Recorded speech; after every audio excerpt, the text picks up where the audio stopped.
Hello, folks. Gotcha. So, let me let everybody get on. For some reason, it wasn't trying to let me get on. Can you guys hear me? Can y'all hear me? Can you hear me? Can you hear me? I don't know if y'all can hear me. I'm gonna just kind of wait till y'all respond here. All right. Hello, folks. I don't like my camera being in the shot. Okay, you can hear me. Good. All right, so I'll give it a few minutes to crank on and everything, all that fun stuff. Okay, Friday. I don't think we've ever done a live on a Friday before, so I'm not too big on Friday lives, but we'll get it going. All right, trying to get the. You know, the weird thing, it would not let me adjust my webcam before I went on. I had to get on live in order for it to adjust the webcam. Dang, I'm gonna get this right. Hold on. We're gonna lower my laptop a little bit. Let's put this here. All right. There we go. Looks better already. Okay. So, happy Friday, everybody. No, I did not cut my hair yet. Not yet, at least. Maybe I'll cut it when the pandemic is over. I thought y'all would figure that was like an old picture from, if you looked at the picture, like the books, you know, the books at this point on that counter go all the way to the end of it. And now I have to put books on the floor. But I think that picture, it was only, I don't even think they made it past the chair. So I think that picture was from maybe 2015 or 2016. It had to be 2015. It was right before my dad died because I didn't even have that hairstyle by the time my father passed. So it was around that time. So let me get in my quick hellos, everybody, and then we'll just jump right into it. We got a few things to cover. I'm glad y'all are here with me on Friday. I know that there are other channels that are much larger that also do lives on Friday. So look, whoever's here, I'm glad you're here. All right, let me get the hellos in here. It was funny too, because when I posted the notification and I saw people like, yes, he finally cut it. I said, oh, okay. I knew y'all was fake. Okay, I've taken names down. Let's see. Thank you for the birthday wishes. Hello, Dina. Been tough times for me, but this live is making my day. Well, we're going to try to make your day today. I'm going to try to, we do have some heavy stuff to cover, but I do want to also keep it enjoyable. It's Friday. Ain't nobody trying to really be stressed out today. You know what I mean? But we'll still talk about everything that's been happening. And so I guess I'll update you guys while people are still coming on with a few things. For me, it's been an interesting few weeks. One of the sadder things that happened, not to start off on a somber note, I'm still in a good mood, so no worries. But my father's best friend died this week, which was weird because, you know, my father's already been going for about 5 years, but literally everybody in his crew that he used to run with, like all of them are gone now. And I was like, it's wild because none of them made it to age 60. Like my father passed at 59. I think the friend was 57. And these were all of his old like friends from like the 70s and stuff. And really this specific guy, Jim, that passed, I always credit my father for introducing me to music, but a lot of it also came from just being at Jim's house. Like Jim and my father and all of them, they used to have these big parties all the time, like back in the day, especially when I was little, when we still lived in Washington State, because Jim had a house in Tacoma. And I mean, some of those summers, like just a lot of fun. You know, they had the grill on and we used to play stickball. You know, you have that big old wooden stick instead of the baseball and you kind of knock that out. So you play with all the kids in the city. You know, and I just remember, and this is how throwback it is. The parties they used to have, they still had the vinyls, you know, like they've actually have like the vinyls and everything playing. And then I remember I got fussed at one time because I was dancing too hard and I didn't bump the table, but you know what, a vinyl, it skips real quick. And this is before turntables were as, you know, great as they are today. Turntables today, they're one step from like non-skippable.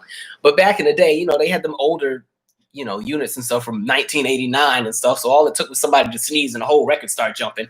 But, you know, crazy times, but I'm glad for the memories that are there. You know what I mean? Like the saddest part about getting older is that you will see people pass on. I feel like I'm sitting too low. You will see people pass on, but, you know, I think the good thing is that at least, you know, you have those memories that are there.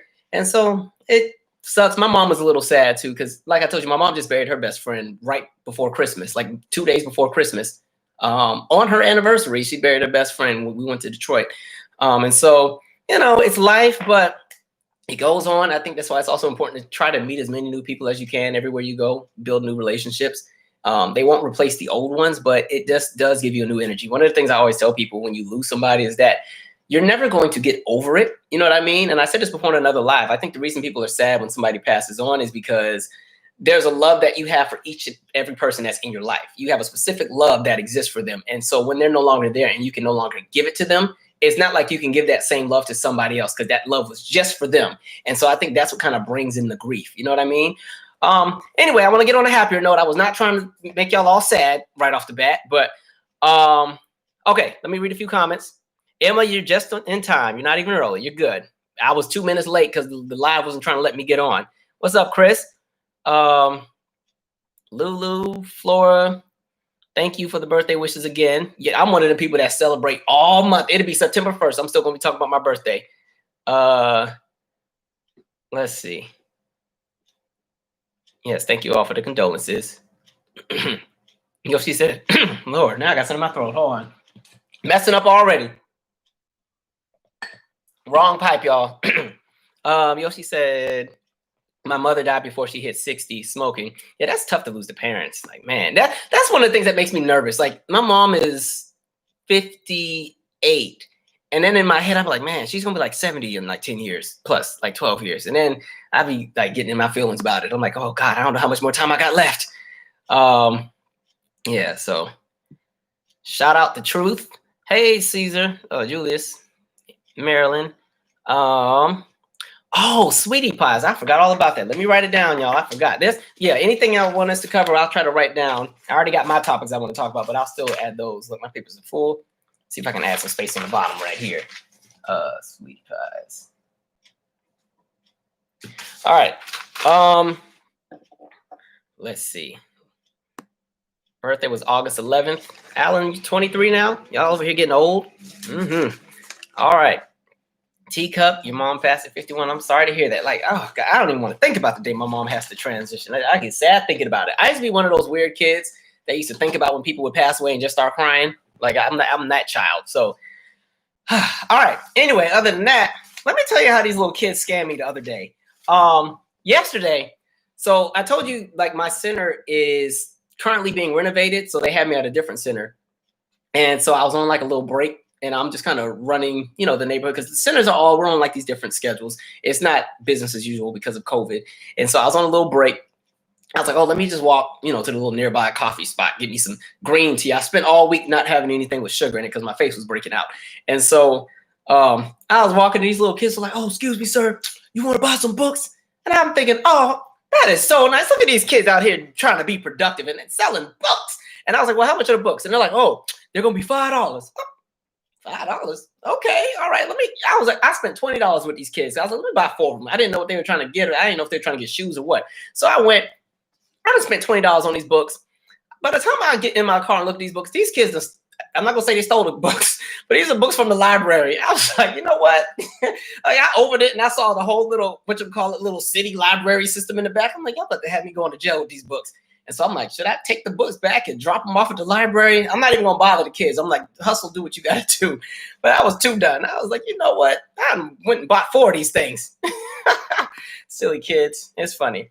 And then I told y'all, I think I said it on, what was it? I think in the news, I told you my friends got me an air fryer. Yo, I need to put that thing away. I have not used my oven in 2 weeks. Every other day I'm in there throwing something in that stupid air fryer. Like, that has been the best gift I've gotten all year. Like, man, that thing is so quick. And then it's funny. Like, I don't eat pork like that. I be giving up pork and then I be going back all the time. But I gave up pork again. But now, I don't know. I might need to put some bacon in there. I just want to see something real quick.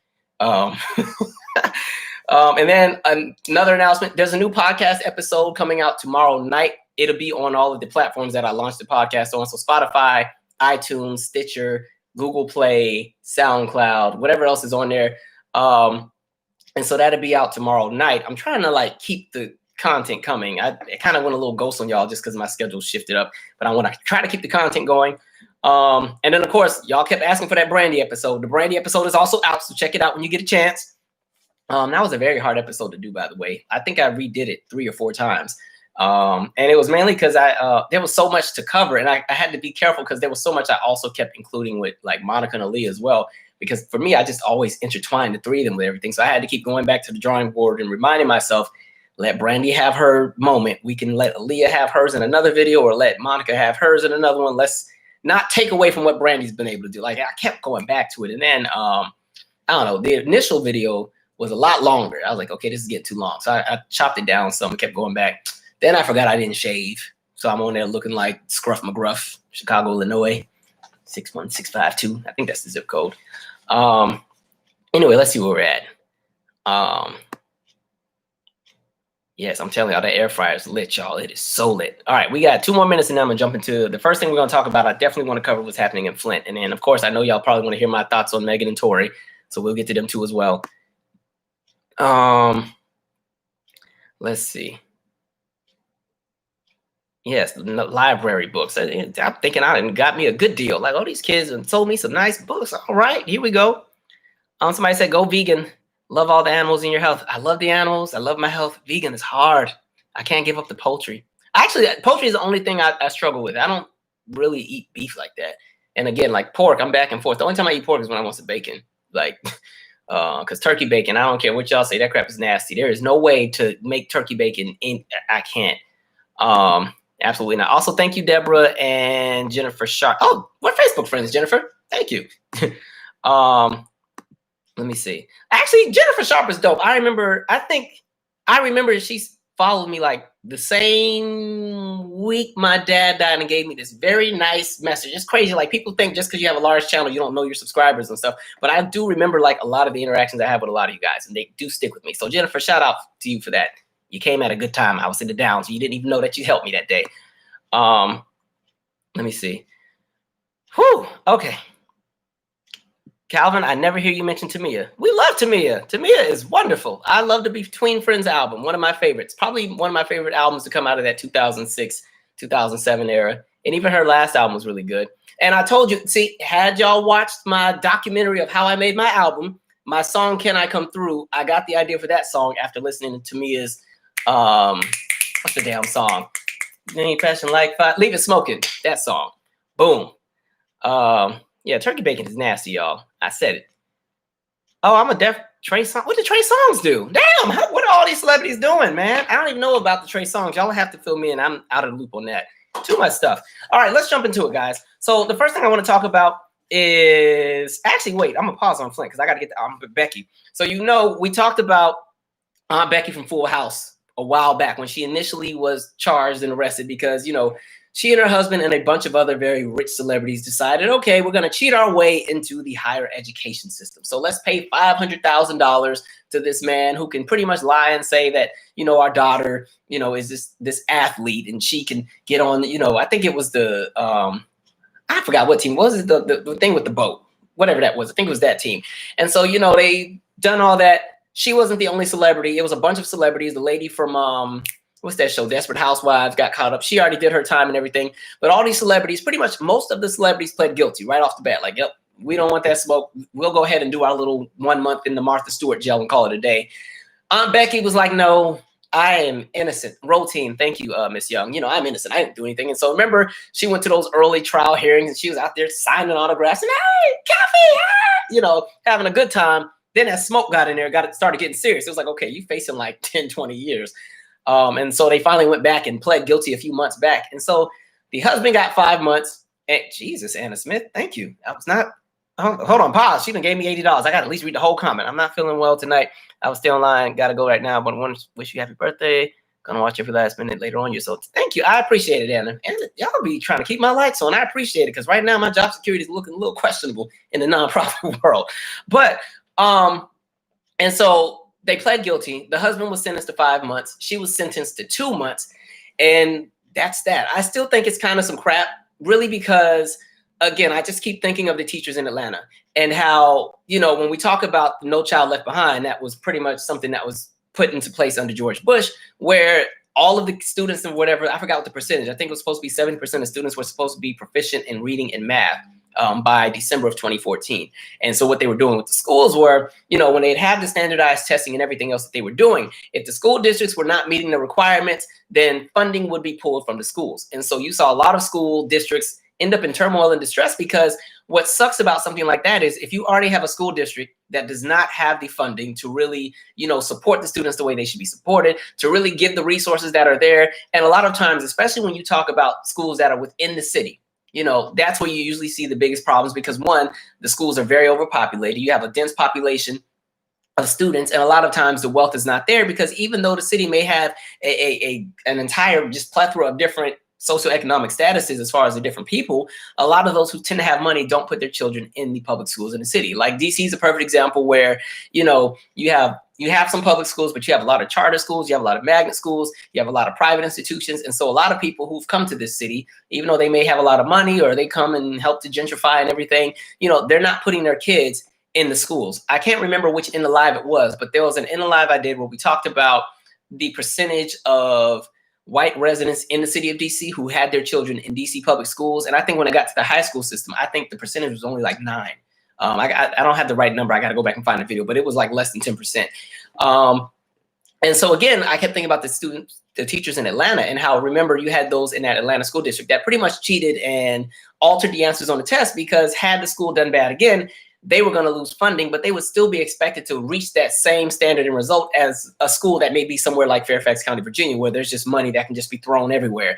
Fairfax County, Virginia, they have enough money to give every single student a tablet and laptop during the whole COVID-19 era. And so you see the discrepancies when it comes to just where wealth is. As we know, funding for schooling is always going to come out of property taxes. But if there's a neighborhood or a city or a ward or a district where the money is just not there, the people are often punished. And so to go back to Aunt Becky and just to see how there's privilege and how the fact that Aunt Becky, her daughter didn't even really need to go to college if she didn't want to, mainly because her mother's already rich. The doors are already open. All it takes is a phone call. The daughter can do whatever she wants to do.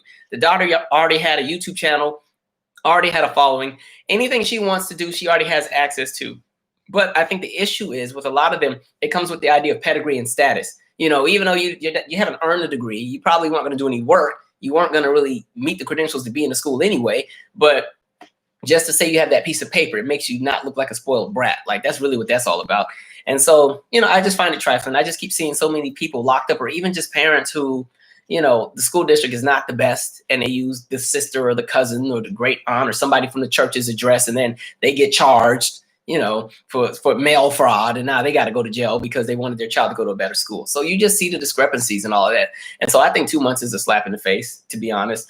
But foolery at its finest. What else did I want to talk about? Let me read a few comments. I'm trying to do a better job of like reading the comments after each story because I'll go for 45 minutes and not even look at the screen. Let's see. Gio said Trey Songz is accused of sexually. Oh Lord, another one. Trey Songz is accused of sexually assaulting multiple women. One claims he urinated on her breast without. Okay, R. Kelly. Trey. Okay, because I don't know what's happening with Trey, I'm not even gonna open my mouth on that one. I'll come back to that one. I gotta know what I'm talking about before I just start talking. But Trey, I don't know. Something is in the water with all these folks. Everybody they just messing up. I don't know. Yeah, I got to read up on that one. I was totally out of the loop. And this is not me caping for anybody. I just heard about it just now. So I'd be a fool to start talking trash and then I have the facts wrong. But I will say, I remember how people were treating Keke Palmer when she said her 2 cents about everything. And I thought it was kind of tacky how people were so dismissive of her experience. I will say, when it comes to Black women and any kind of conversations around things like sexual assault, I tend to not think that Black women go out of their way to make up anything or try to gain anything, because if we're being honest, Black women don't have a support system once you come out of the collective. White people could care less. Black women are not going to get the sympathy of white women with anything, or unless it's freaking Lisa Bloom because she wants a check. They're not going to definitely not getting the sympathy from white men. Absolutely not. You see the way white men treat Serena Williams or Michelle Obama or Beyonce or any other prominent Black woman in anything. And so I do think there is a conversation to be had around that, but I'm gonna come back to that later. All right, I want to stay focused, y'all. I'll come back to it. The next thing I did want to talk about was Flint, Michigan. We've talked about Flint a lot on this channel. If you look on any video I have, in every description box, there's always the link to just information about how you can help people of Flint, Michigan. As we know, since 2014, they've had some jacked up water. Long story short, the people in leadership over in Flint had some rich buddy friends that decided, we need to come up with a new project that can make us a bunch of millions. And they decided, let's replace all the piping. But in the meantime, before we replace all the piping, we're going to have to move the water source so that we can, shut the pipes off and do whatever. And so they switched the water source to the Flint River, which is the river where you have a lot of waste and things from different old factories. Remember, Flint used to be a booming town at one point. especially at the peak of the industrial industry. You had a lot of different factories and everything like that. And so a lot of waste and stuff would end up in this water. And so this water has so much crap in it, but pretty much they switch the water source, and then they also switch the water source and they go to an older pipe system. And so the pipe system is corroded. There's lead in it. There's all kind of toxins. People start getting sick. People start dying. People are having babies that are underweight. You know, people who normally would have a baby that's 6 or 7 pounds. Babies are being born at 2 pounds, 3 pounds. I think it was like, I forgot what percentage of children in the city of Flint now have lead poisoning, but it's a very high percentage. And the thing about lead poisoning is that it's irreversible. And lead poisoning plays a role into the cognitive thinking of how people develop, how people operate. It plays a role into the long-term health of people. And again, it just opens doors for other toxins and other problems for people to have when it comes to health. And so there's been a settlement for $600 million. And that may sound like a lot. 80% of that money is going to be going to those that are under the age of 18. And then 15% of that money is going to go to adults and people who suffer from property damage. And the rest of it is going to go to businesses that struggled and towards the economy. But really, 600 million is pocket change for everything that the people in Flint have dealt with, mainly because that's only a few $1,000s. Like if I were just to take the population of Flint at the moment, which I think is like 95,000 people, and divide it into that 600 million, it's only like, it's between, I think, like $5,200 and $7,200 a person. And again, every person in the city is not getting it. And then I just don't think that equates to what's happened to those people since 2014. You know, that doesn't even cover medical bills. You know, one trip to the ER is a good $5,000 and some change if you had to go in the ambulance. And so that's an injustice all the way. So I hope the people over there start, I'm not going to say burning stuff down, but absolutely not. It's trifling. And I also think some people need to be indicted on that. You know, there's been a bunch of different investigations and they kept letting people get off. But again, the way that greed operates in this country, it sucks that the people always have to be collateral. And I think that's some crap that just, it's something it just doesn't sit well with me, in my spirit. And the fact that, you know, it's an open secret. It's not even a secret. Everybody knows that Flint's water is trash, and it's still trash. They claim that it's fixed. It ain't fixed. People are always still talking about, no, it's garbage. And this is the water that, you know, people have to bathe with, people have to cook with, people, you know, water their lawns with. And again, it's not even about just, you know, drinking water. It's like literally the resource. And people kept saying, well, why don't the people in Flint just move? Why don't the people in Flint, you know, just up and go? But you have to think about it. If you're somebody who owns a house in Flint and the property values are so low because of the water system, who's going to Flint to buy anything? Especially if people know that there are no plans, you know, in the future to fix anything. They know that the property values and the real estate values aren't going up anytime. Nobody's going to invest. The reason you saw so many people flock to Detroit and start buying up all the property over there after the economic recession was because they knew Detroit was going to be on the climb up, especially after Congress voted to support, you know, the car industry and everything like that. And as the car industry started to boom back up, yeah, people went up in there and started buying up all those houses for $10,000 and $11,000. And, you know, now that, you know, the prices are getting back up to the $150,000 and $200,000 range. Like, it's, I don't know. The world is just trash. It's disturbing. Who is this Adolf Littler? Here, oh, hey, we got a troll, y'all. Adolf Littler. Why are you like here? You don't got nothing to do on Friday? This is what happens when people don't have friends. They come in like I guess they just come in, kick it on my channel. You know, but you can hang and learn a few things, Adolf. Go on and stay for a little while. You helped me get paid today. Let me read a few comments real quick. Yes, and also moving is an entire process. I totally agree. Have I seen Lovecraft? I have not. Everybody keeps talking about it. I need to get HBO again because I don't have it right now. You know, me and Comcast are beefing, so HBO is not part of the conversation at the moment. What conversations have been covered already, Nina? We just briefly talked about Aunt Becky. We just covered Flint, and I'm gonna get into a few other things. So is the water going to be fixed? They claim that they're working on it, but the issue is until they get that piping and stuff together, and they have to, I think they've already shifted the water source back over to the initial water source they had, but now those pipes are corroded. And so even if you have clean water going through the pipes are jacked up. The pipes got to be replaced. So yeah, that's definitely some bull crap. Yeah, 600 million, Andre. That's some garbage. 600 million. Like my high school, when it got renovated, was 585 million to renovate in 2011 or something like that. So that's just one building. Like it's not a lot of money once you start spreading it across all them people. It's not a lot at all. And especially with COVID-19 happening and so many people who've lost their jobs, people who are getting that settlement, a lot of that's just going to back pay for bills that people may have lapsed on.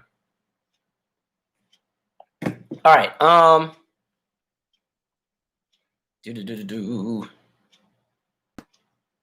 All right, what happened here? Y'all fighting already? We ain't even been on this thing but 25 minutes.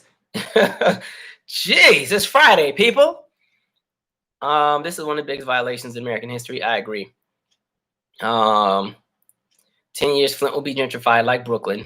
Yeah, they about to. As soon as they get their stuff together, Flint's gonna have a whole bunch of nice little lovely commercials. I'm sure it can move to Flint. Okay. Queen Enchantment. Thank you. I'm 21 and don't know. Oh, okay. I'm 21 and don't know what to go to school for, and I do want to do something creative though. What age were you when you realized what you wanted to do? I still don't know what I want to do. I'm just living, to be real honest.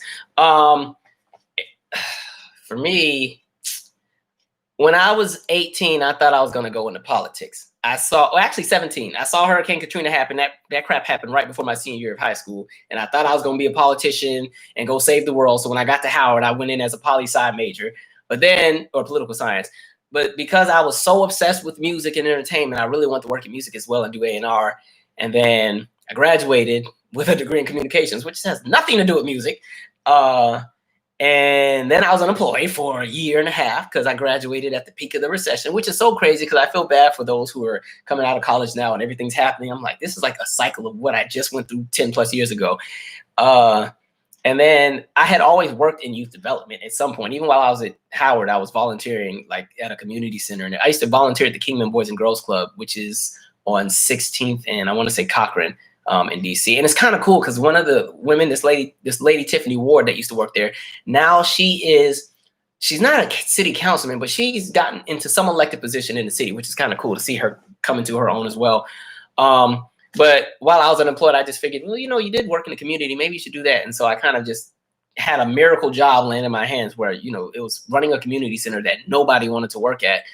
Because it was a hole in the wall and it was roach infested and it didn't have any resources. It didn't have a gym. It didn't have a field. It didn't have anything. It still had freaking $25,000 pyramid, the board game, if you remember that TV show, in the closet. And the box was all sun bleached. Like that center was hell. And so I thought it was going to be like a 1-year thing and I would go back to school. But then I kind of fell in love with it and then got like super invested. And then the outcomes started really kicking in with the center. And I was like, actually, let me ride this out for a while. Now this is the 10th year that I'm going in.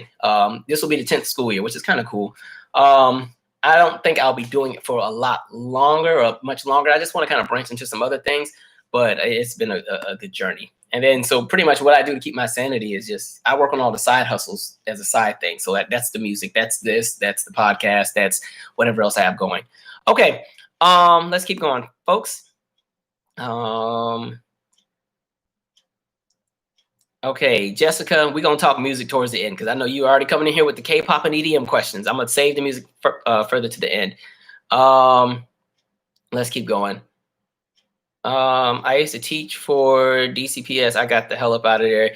They have a lot of issues with funding, but they do have some really good teachers there. I feel bad that the funding is not where it's at, but, ouch. Okay, next thing. That was Flint. I guess we can get to Tory Lanez real quick. Okay, let's talk Tory Lanez, people. So, Tory was doing so good, y'all. He was doing so good. Dang, I had just gassed him up like 2-3 videos ago. And again, we don't know everything, but in reality, it's also, let's not be naive. And no matter what happens, no matter what comes out, there is at least a video we've seen of Megan coming out with a limp. And the issue is this. My issue is not even really, my issue is with Tory, but I have a bigger issue. The issue I have is I think the way that people have treated Megan has been trash. Absolutely terrible. Because one, the first thing I saw so many people saying was the whole idea of, okay, no snitching, no snitching, no snitching. She done snitched. And I'm like, but we just found out, or she just for the first time acknowledged, okay, this is what happened, or at least this is the person that's done it.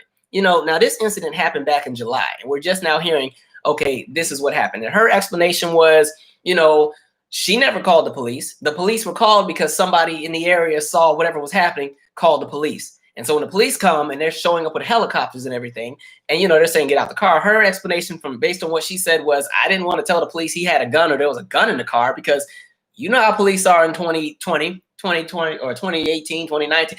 How police are since the inclusion of America into society. Like they shoot to kill, no questions asked, let alone some black folks in a SUV. And so she said pretty much she didn't want to talk to the police. She didn't tell the police who did anything. They treated her terribly at the hospital because she was pretty much being, she wasn't cooperating according to what she's saying. And she pretty much was silent about it. The only reason anybody knew about anything is because there was footage that, got leaked to like a TMZ and it hit social media. Megan never opened her mouth to say anything until people started asking questions. So with that, I was kind of like, I felt like she did what she could do in her moment. And I think she was one of the people who was saying, there's a lot going on with Black people as a collective. I don't want to be the one to put one of our people in jail, let alone anybody else in the car. We don't know what the full story is because maybe other people might have been involved. I don't know. But I just found it so funny that people were literally harassing this woman because I think what triggered it was that music video came out with Cardi B and people are like, wait a minute, you're supposed to have such a broke foot. You sure wear some stilettos. You should have had on like some steel toe shoes if your foot was so messed up. And so people had all of these different things to say. And now you get this woman who literally has to post a picture of her foot to say, listen, something happened. I guess her explanation was that she was shot at. The fragments are what went into the foot, or at least that foot that we saw. But when people keep saying this, because I want to shift over to this whole no snitching thing. Here's my 2 cents when it comes to no snitching. I understand the concept because, again, policing in America is trash. We know how the police are. No snitching became a thing because a lot of times when people call the police come in there and just shoot everybody, arrest all the wrong people. We see a million clips where somebody reaches for help with the police and then they end up dying or something happens, that's out of pocket.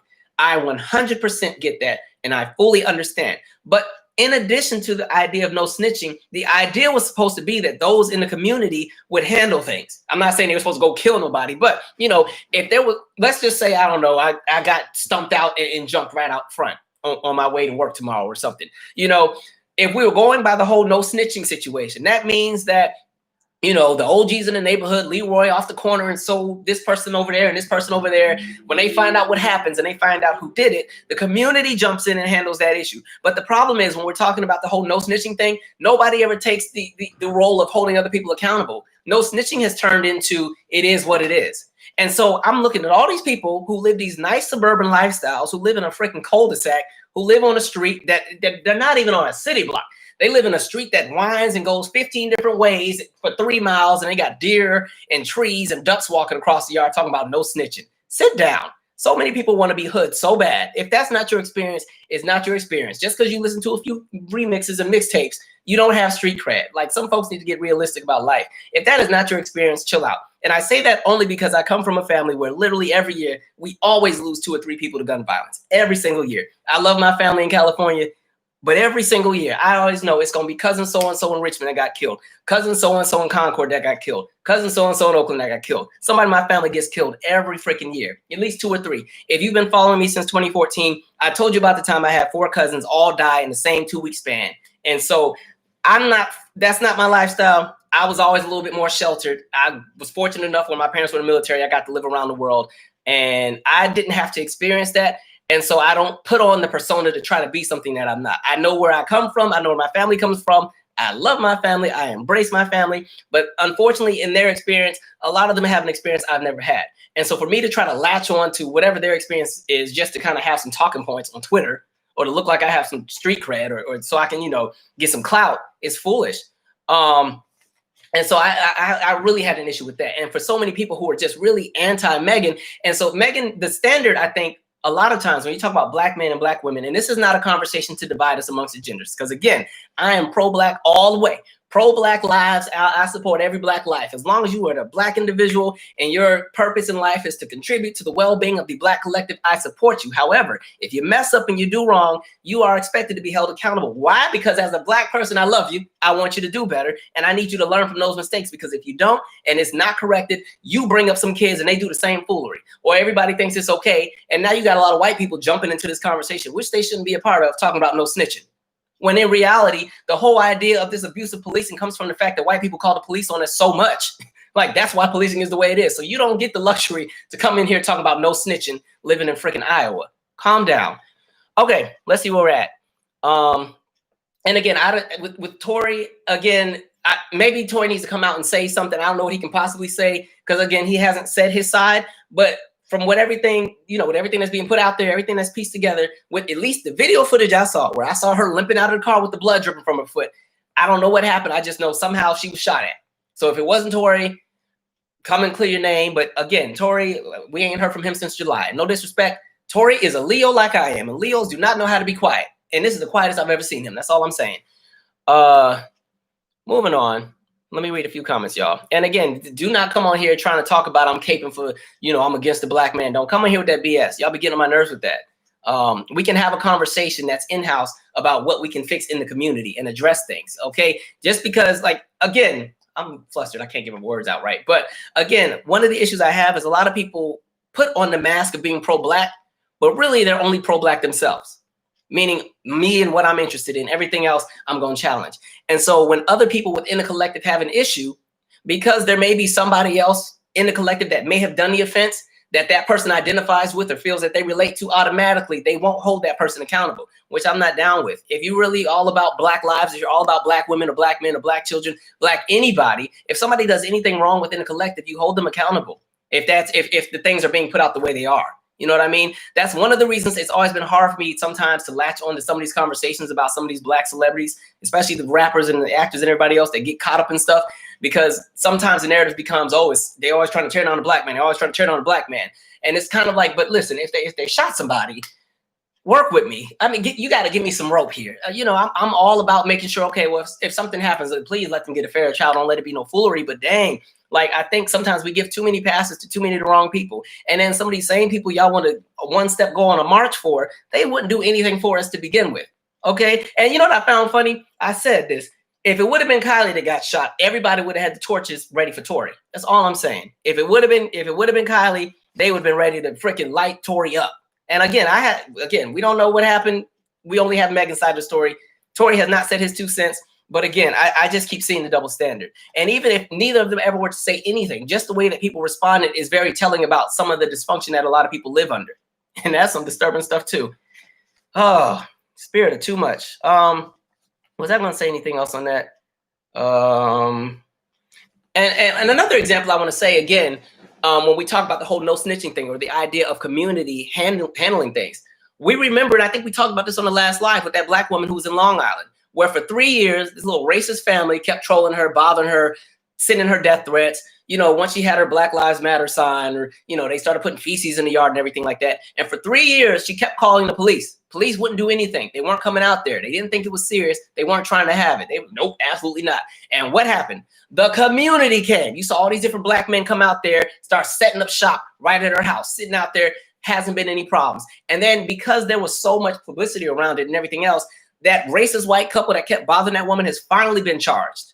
Finally. I don't know if they're going to go to jail because you know how things work. Long Island, we talked about how Long Island is still pretty much being redlined, even in 2020. It's in one of my In the News videos, probably one of the last 5 or 6 episodes. But again, that's the reality. So again, if you're going to have the idea of no snitching, then the community is supposed to step up. Don't talk about no snitching if you're not going to hold nobody accountable. If your best friend is freaking not taking care of their children all the time, but they chopping it up and hanging out with you every single day. Y'all going out, you stepping it up, and they're not taking care of their kids. Their kids not eating well, but they got on all the latest outfits, and you're not holding them accountable. You're just a part of the problem. It's not being anti-black. It's not being anti-black woman or anti-black men. It's you not pulling in your weight. If you know better, you do better. And the people that are around you, you're supposed to want them to do better as well. That's how all of this works. And what happens, I just think people sometimes ego gets in the way. And I think sometimes we get so prideful, listen, if you're my friend and you're doing wrong, I'm going to call you out. The same way I expect my friends to do the same for me. I don't have a whole lot of people I run with, but the ones I do run with have no problem telling me about myself if I'm in the wrong. Even with this simple YouTube channel, I got a good 2 or 3 friends that say, hey, Mike, it's been like a week since you did a video, right? But you might want to do one. Are you going to talk about this? Or maybe you should do this differently. Even when I was doing my music, I had an accountability friend like, Michael, I love your music, but you're off key on that. You got to go back and redo that. Or that is what a real friend does. And even when it comes to community collective, even when I walk around the city, I'm not from DC, but I've been here 15 years. I mind my business. But again, if I see something that's out of pocket, I have no problem jumping into something to kind of correct it. I'm not jumping into no fights or nothing. But what I'm saying is, if I'm walking on the sidewalk and I see somebody who is insulin dependent and they done pass out on the sidewalk, I don't mind going out there and trying to help her do something. That's how things are supposed to go. Okay. Now, damn, y'all paying up today. Thank you, Arthur Fletcher and Tabitha Leslie. Tabitha, I know you as well. Thank you. Let's read a few comments, folks. And again, this is not I'm not trying to tear Tory down. I don't know him like that. Again, maybe things are not being presented the way they are, but again, there's only one side that's putting things out there. And Megan would have never said anything had people not harassed her into coming out. She was trying to be quiet about it, but folks are so busy. Folks are so busy on, especially, I'm sorry, some of these stupid pages that are on Instagram, like the freaking Shade Room, and y'all need to stop going on that crap because you really see the worst in people. And I'm starting to think that a lot of those accounts on there, I'm starting to think some of those people are bots. Gotta be. Because you just see some stuff on there, I'm like, what the hell? Now, the reason I go in the Shade Room is I need some material to talk about on my channel. That's the only way I kind of know what's happening with celebrities, and I'll pop my head in there on occasion. But when you read them comment sections, I'm like, okay. Somebody had said something, what did they say? What did they say? There was somebody who was talking all this trash beforehand, like, dang, what did they, I can't even remember. It was so stupid. I was gonna talk about it on a different video. Damn, I can't remember. Now y'all got me cussing. Let me just move from the subject. Okay, back to the comments for real this time. I've said that like 8 times. Okay, Michaela J said, I mean, from what Megan said, Tory's team has been contacting blogs to put out fake stories against Megan. I don't know Tory's personality, but I mean, it could be a thing. A lot of these celebrities are using these blog sites to kind of get their way with a lot of different things. Let me see. I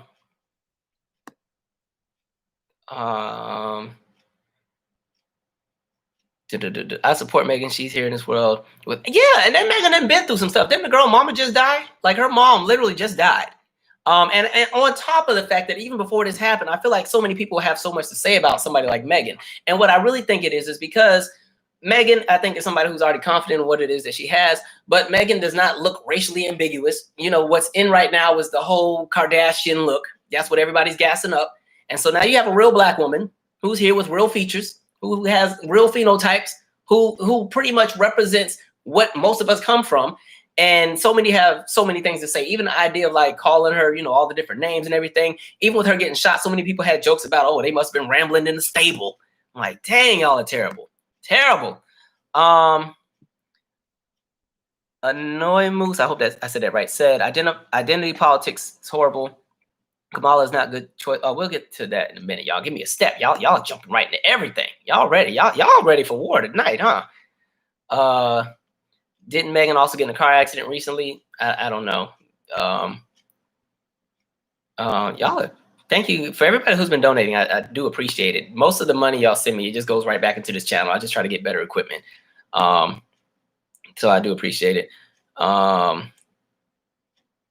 Let's see. Yep, he would have been hung if it was Kylie. Shout out. What's up, Raven? Heard about Talib Kweli harassing.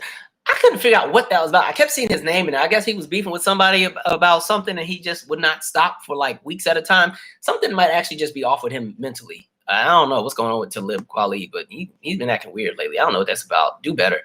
I don't know.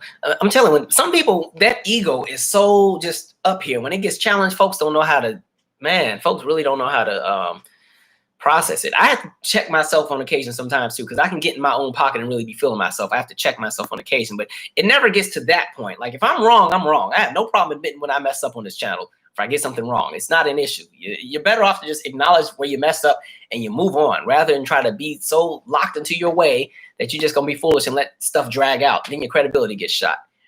Let me see. Lion Champion said, only your real friends will tell the truth. I'm telling you, that's how it always is. Your real friends will always let you know when you're wrong. Say, is it C. Phipps? Said, but you do have to distance yourself from drama and good life good life at some point. Yeah, you do also have to watch who you kind of run with. Be careful about the circle you run with. All right. Let's see here. It was about successful black men not marrying black women, basically. Okay. Tanya, is your birthday today? No, my birthday was August 1st. We just still milking it. I'm just letting it roll for a little bit longer. That's all. I want to shift gears here. Goodness. I'm still pissed. Y'all, I'm all mad now. I'm mad now. Y'all pissed me off. Dang. I guess we might as well jump right. Since we're already on Megan, we might as well jump into this music video that y'all been asking about. Oh wait, both of Megan's parents are not here. Oh Jesus. Okay, that's kind of like August Alsina too. That sucks. That's a hard experience. Okay, so you guys kept asking me about what's my camera doing? All right, about the Cardi and Megan collaboration. What? Yeah. What do I want to say? Did I write anything down? I don't even know if I wrote anything down. It's not really my lane of music. I mean, that's probably not what I'm going to be playing on my way to work, but I understand the purpose that the song has. I did think there was a double standard again, where I think they were overly like attacked for it being so sexually explicit. And I understand people being outraged, but my thing is, again, if you are an entertainer and you release any content that's about misogyny or sexual exploitation or drugs or anything else, and I'm talking to all these rappers who had so much to say, if any of your content had any of that in it, you had no lane to talk about anything with Cardi and Megan. Cardi and Megan are not really my two artists to really jump into. However, I kept seeing the double standard. You know, you got entertainers who can rap about shoot them up, kill them up all day, stab them up, burn them up, kill them up, cook it in the kitchen, cocaine, crack all day. And y'all get one song where there's some women celebrating the idea of sexual liberation. It's the end of the world. And again, it's not even anything new in 2020 because sex has always been in music. You know what I mean? Like y'all sitting here acting like Vanity 6 wasn't a thing. You know, like Nasty Girl wasn't a thing. You know, Wake Me When You're Done. And that wasn't even the worst song they had. They had a sex shooter. I mean, they did the good songs. They were funky. I liked them. But come on, let's be honest. Or Millie Jackson. You know, like it's always been a thing. I just think people have selective memory with what they want to be outraged with. And what ended up happening is you notice like a lot of people in like the Republican Party or right-wing conservative white men decided to jump on this movement and really try to push it all out there.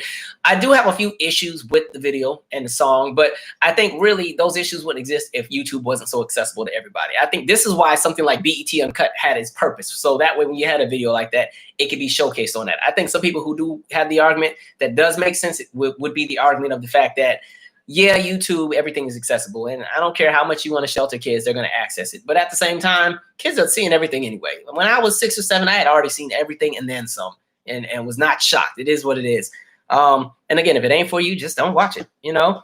That's all I got on it. I thought the colors were nice in the video, nice and bright, nice and colorful. But I'm good on it. And again, I think every generation has had that music that sings about whatever. And especially when you're talking the idea of sex, it's the music industry. The music industry is not it's not really a pure thing to begin with. It's not something where, you know, all the music is about empowerment. There's a reason why some songs catch on and there's some that don't. There's a reason why BET would ban a group like Little Brother, you know, from the network in 2006, but they would put other people on. Like, come on. It's the reality of what is. Shock sells. And I'm sorry, y'all. Some of the people who had the most to say, I'm over here thinking like, you know, I haven't seen some of y'all get wild at the club to a whole bunch of songs that were a million times worse. So save it. All right. Cash Money taking over for the 99 and the 2000s. We can party to it, but let's not get fake. Thank you, Tef, man. Love your channel. Subbed a few weeks ago. Keep the great work. Thank you.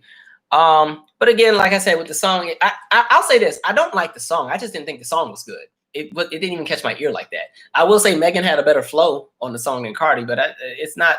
I just didn't. I wasn't crazy over it, but I thought the video was interesting to watch. Not just because body parts were flinging, but I just thought it was a nice, colorful scheme. I like a nice music video that has a nice budget because at this point in age, like people aren't really putting money into music videos anymore. So anytime I see a video that has a little bit of effort, I'm like, okay, I rock with it. But again, if it's not your thing, it's not your thing. Y'all acting like Uncle Luke wasn't a thing. I told you that time me and Uncle Luke had a Twitter beef. He said something out of pocket. It was something in regards to Trump. And I remember I said my response. And the first thing he going to ask me is, well, what have you done for the community? I'm like, why is that always the go-to question when black people want to challenge something? But since you asked, let me go ahead and give you the resume. And he didn't respond. Anyway. All right. And it would have been a double standard if I would come on here and try to act like I was shocked by the song and I act like I don't listen to somebody like Janet Jackson who pulls men on stage and ties them down. All right. Okay. The next thing I wanted to shift to. Well, first, one thing I did get a good laugh with that whole Steve Bannon thing. I said, see, y'all done went there and scammed all them people. Now you're about to go to jail. So foolery. When you do clownery, the clown bites back.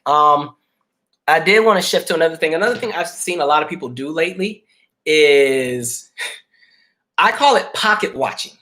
And I don't know if you've seen this as well, but like literally every other day I see somebody on Twitter, Instagram, whatever, and they always make some posts about if you're not using this time to start a business, what are you doing with your life? You know, when those stimulus checks came out and everybody got that $1,200, if you got it, I saw so many people say you need to be using that $1,200 to start a business. Or for the people who have lost their jobs and we're getting unemployment support, you know, if you ain't using that check to start a business, then what are you doing? People, I need us to stop pocket watching. Like, again, if somebody has lost their job and they don't know where their next check is coming in or coming from, and again, unemployment does not last forever, by the way. So some people who are already on unemployment, even before COVID kicked in, they might have been pushed out of the system already. That $1,200 was literally their rent money. I'm not telling you to not, you know, jump into whatever it is that you want to do, but everybody's lane, everybody's not going to be an entrepreneur. That's not everybody's lane. Everybody doesn't want to do that. Don't set people up to use the last piece of money they have to keep the lights on to invest in something that maybe they're not, you know, they don't have the range for. I don't think I'm a very business savvy person. I think my lane is more so the creative side. If I ever were to branch out or do something bigger, I would definitely have a team of people helping me out instead.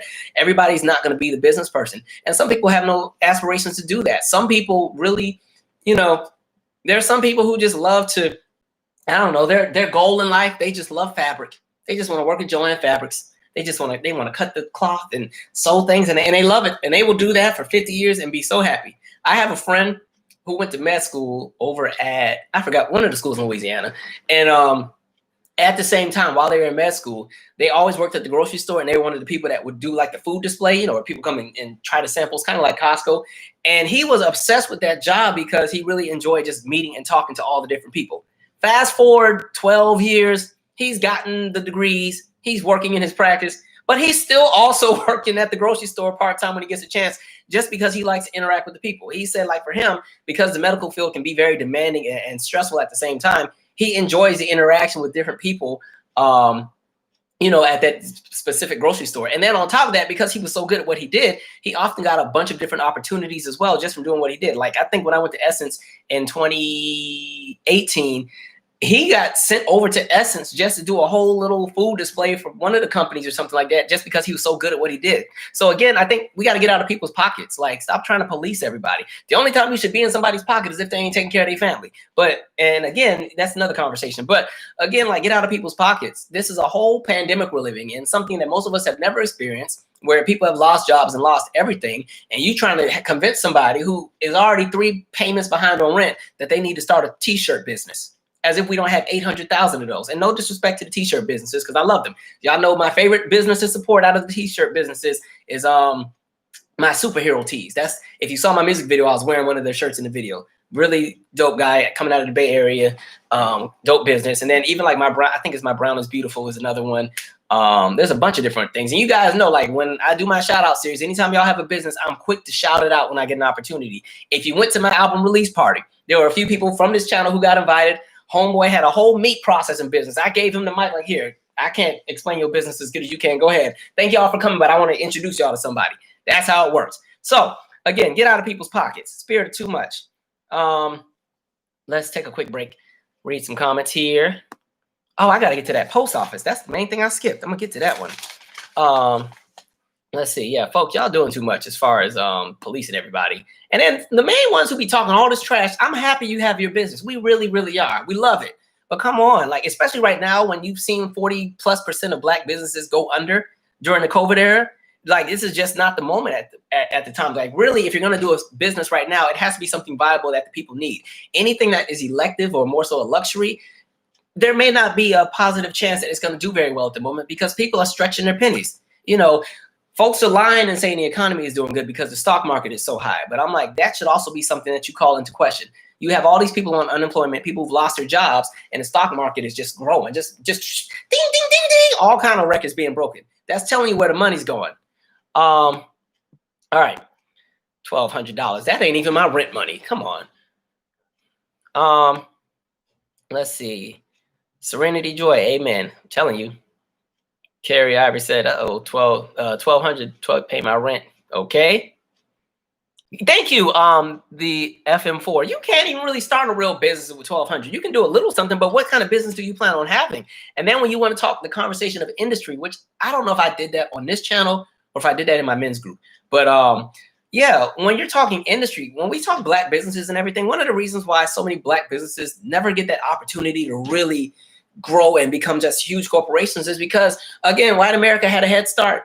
When you talk about so many loans that were denied, so many programs that we were not a part of, so many ordinances and laws and articles that were written that pretty much prevented black people from having opportunities, even when you have the conversation of immigration. And even if you want to go along the lines of that, the diaspora, you know, anybody, if I'm somebody who moves to America, and this is not to divide us, so please don't start no crazy conversations right here tonight. But if I'm somebody who comes to the United States, and let's say I came from Kumasi, Ghana, you know, I have a better opportunity to start a business, and there will be more support coming from the U.S. government than somebody like, you know, somebody who was born, I don't know, over in Dallas, who's been here, you know, just because there are different programs that are out there. So there's different programs that exist for people, especially who are immigrating into the country, to have additional opportunities that are still not there for black folks. And so again, you know, white America has had a head start, and that head start is what led to corporations, and that's what led to franchising. That's what led to everything. And so now with a lot of black people who are starting businesses, which I support, I'm all pro black business. Let's get it. Let's get it. But, you know, they're competing against entire corporations that already have the means of production, that have the means to do everything, that are already making most likely what it is that they're offering and can do it at a cheaper price. When people always try to give black businesses a hard time because maybe their products are a little bit higher than the next place, also remember that when it comes to industry, when it comes to wholesale, a lot of black businesses don't get into the same doors that some of these white corporations get into. You know what I mean? So that's why I'm always like, support your black businesses. But again, let's not start tearing people down because, you know, there's a pandemic and the government is doing a crappy job of helping people, and the government gave everybody a few crumbs, and now you want people to use them few crumbs that they need to eat on to go start a business. You need to start a shoelace business. Okay, y'all got it. School me. Then I want to ask some of these people, what business you got? Because you've been tweeting we've been following each other for how many years? I ain't never seen you have no business, but now you got something. Okay, how about mind your business? All right. Y'all blowing stuff up today. Okay. What's up, Dacian? All right. Boom, boom, boom. D said, some people love an opportunity to call out lower income people. There's some disdain there. And I hate when people do that. Like, again, like it pretty much all of my sentiments that I said on my Steve Harvey video, it's all of that. I don't even want to go back into it. But again, one thing I'm never going to do on this channel is blame black people for being poor. Not when there's a whole structural system that put us there. Absolutely not. You know, and then a lot of us who think we have something, no, we ain't doing as well as we think we are anyway. We're not. You know, come on. Pocket watches. Calm down. Spirited too much. Let's see. There's also a bias of black businesses being less valuable, as well as white people acting in bad faith. And I think I said this on the last live. One of the things I always found funny when you talk black business, people will go to McDonald's and get treated like crap every single time they go. You're getting some food that ain't even good, but it's just cheap. It's something real quick. And you'll go there, the whole staff, everybody got an attitude. Ice cream machine is broke. If they mess up the fries, either they mix some old fries in the back, so you got some fresh fries and some old ones that taste a little stale, whatever. If they made your burger, it's all sideways and spread all the way across and everything. But people will go back to that every single time because why? It's convenient. It's right there. They're so franchised and so available. They will always be there. Even if you're in the most rural part of town, if you go on a road trip, you stop somewhere in Nebraska, you're most likely going to find a McDonald's. But, you know, folks will go to one black business and have one bad experience. Yep, that's it. I'm done. I'm done with black business. That's why nobody want to support y'all. Y'all do. I'm like, dang, okay. Even like one of my good friends growing up, her mom had I think I've told this story a million times, but I'll tell it again. It's always some new people on here. Her mom had her own beauty supply store, you know, hair products, wigs, combs, everything. And Washington State, where I used to live, has a very, very huge Asian population. Now, we've had this conversation about who owns black hair business, but you know, the Asian population they have a huge stake in black hair, pretty much. But my friend's mom, her store, you know, they opened a store, black owned, and it was a very nice store too. You know, moderately sized. It wasn't as big as these big giant box stores at the other, you know, that were also in the area. But a lot of times, what would happen is people would go to the bigger store. Why? Because the prices were a little bit cheaper. And again, we had the conversation. When you talk about black hair products, most of the products are owned by Asian companies, specifically Korean companies. And at this point, even when you're talking about the warehouses and the wholesale, the magazines, the catalogs, it's all written in Korean. You can't, unless you can read Korean, you can't even order anything. And a lot of times they won't sell to a lot of Black owners anyway. They're just not going to do it. And so Black owners have to go through hurdles and everything and hopefully have a connect. Because there are some people, some Asian people in that industry that will be like, okay, I'll help you out. Don't say nothing, but okay, here's who you call. Write this down, give them this number. Here's the code word, go for it. And there's some people who do get through a few doors. But what would happen is people would complain and say, oh, her prices are too high, blah, blah, blah, blah, blah. And so one of the things I would notice, because one time I was just kind of hanging out at the shop, kind of just watching. And so one of the patterns I would see was people would go to the other side of town over South Tacoma Way, and they would go to Tacoma Discount or whatever big little, for those who are in Washington State that are watching, there was like another hair place by that movie theater that was on 84th and Lakewood. And they would go to those places, get treated terribly. And the funniest thing is the place that was over by the movie theater on 84th, the store was just called Wigs. It wasn't even called anything fancy, just Wigs. I'm like, y'all didn't even put no effort in this. Just sell us anything. And so, they would go to Wigs and get treated like crap. Everybody following them in the store and everything. And then what they would do is they would leave that place, go to my friend's mom's shop, and then ask her, oh, can you cut the wig to make it fit right? Because they didn't do right at the other place. Or can you show me how to do this? Or can you show me how to put this on? Or how does this work? I was like, y'all are real trifling. And then their explanation would be, oh, well, it was cheaper. Okay. Anyway, that store is no longer there. The mom actually moved shop, and she's in Dallas-Fort Worth. And I think the shop is called Valentino's. And so that's what's over there now. So if you're in Dallas-Fort Worth, you can check that place out. I think they're still in business. And I think it's also a hair salon too now. Let's see. Boom. I'm going to read a few comments. Trying to get there. Scorpius Jones, Steve Harvey said, all we need to do is get some more sleep. No, he said, we getting too much sleep. He said, what are y'all doing still sleeping past 8 o'clock? Wall Street done opened. If you're on the West Coast, it's 5 in the morning where you at. They already making decisions for you. Okay, but all of California is asleep. Why I gotta be up? Like, dang. I want everybody to get up at 5 o'clock. Everybody tired. And then that's why folks be crashing their cars on the freeway. Not enough sleep. Rushing to get to work at 5 in the morning. Come on. Thank you, Lion Champion, for that comment. Girl interrupted. I ain't had a milkshake from McDonald's in years. I don't think I've ever had a milkshake from McDonald's, mainly because I'm lactose intolerant, so I'm not supposed to be doing ice cream, but I'm lying to myself because I've been obsessed with ice cream since about June. I started eating it again. It's been killing me too, but I don't know. I never really ate ice cream like that. And so now I think I'm playing catch up. And so my whole freezer, it's like 8 or 9 different tubs. I got Ben & Jerry's. I got the, Talenti, gelato. I got all that crap in there. I be eating good at like 11 p.m. Then be waking up at 3 in the morning, hurled over. All right. Small business. Let me see. Annoying Moose said small business. Dang, the thing popped up. Sorry. I was trying to read it. It jumped. It's acting like Twitter right now. Oh, dang. Sorry. I was trying to read your comment, Annoying Moose, but it shifted. I'm gonna keep going though. April. I'm not counting on it, but reparations would really get us ahead if we invested in money correctly. ADOS reparations, I'm always supportive of. And again, what's really funny is like you're seeing the way that they've just had money to throw at everything, right? Which we'll get into in a second as far as like what I want to talk about with the post office, but like watching them put all that money into the stock market. They've put like $1.5 trillion in the stock market since all of this happened. And I'm like, so y'all didn't have money for the people. They couldn't even agree on giving another stimulus check to the people, but you want to keep Wall Street afloat. And no disrespect to all the people on Wall Street who are rich and wealthy, but I'm sorry, if they lose a few million, they're not going to die because half of them are worth, 9 figures. They will be okay. And I just find it so funny. And again, if you're going to put the investments into Wall Street, then it would be different if that energy was towards people's 401k, but it's not even for those people. It's for these super, super rich, wealthy people. So I'm like, that's some bull crap. But yeah, reparations, definitely conversation. We've talked about it a lot here. I 100% support it.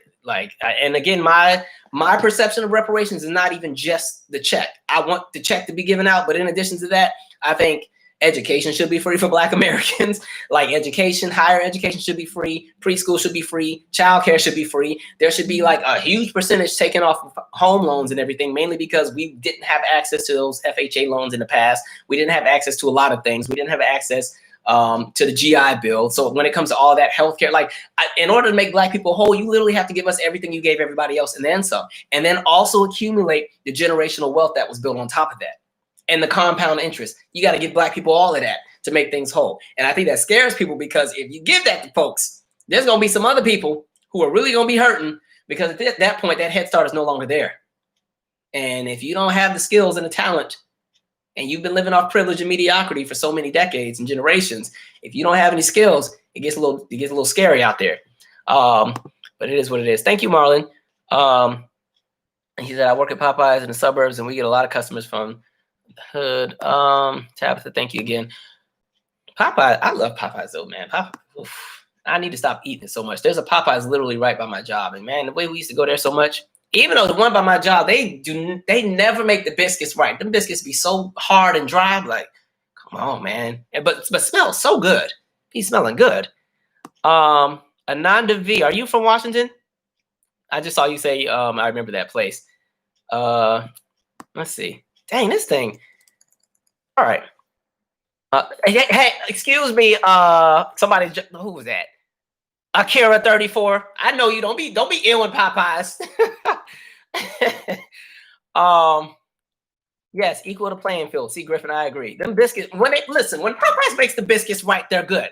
I know they be messing them up most of the time. They be dry. But when they make them right, they are very good. They put some strawberry jam on that thing. Man, the only place I've been to where the Popeyes biscuits are always correct is the Popeyes on Joint Base Lewis McCord. That's the only one. Bojangles is better. Bojangles puts too much like salt and stuff on their fries. At least the Bojangles I go to by the Iverson Mall, it'd be like the fries and stuff be too salty. I gotta like, you can't dilute fries, but I like have the fries and I'll be like brushing all the stuff off the fries and then trying to eat it. Like y'all trying to put me in like cardiac arrest eating them things. But I do like Bojangles breakfast. Okay. Now I just talked all this trash about trying to eat healthy. Now we talking McDonald's and Popeyes. Some guy on CNN estimated that enslaved people are owed 19 trillion. I can believe it. I've seen a bunch of different numbers. I've seen 9 trillion. I've seen 90 trillion. You said 19 trillion. That's why when Marianne Williamson was running and she was like, okay, reparations, 500 billion. I was like, I love the gesture, but 500 billion ain't enough.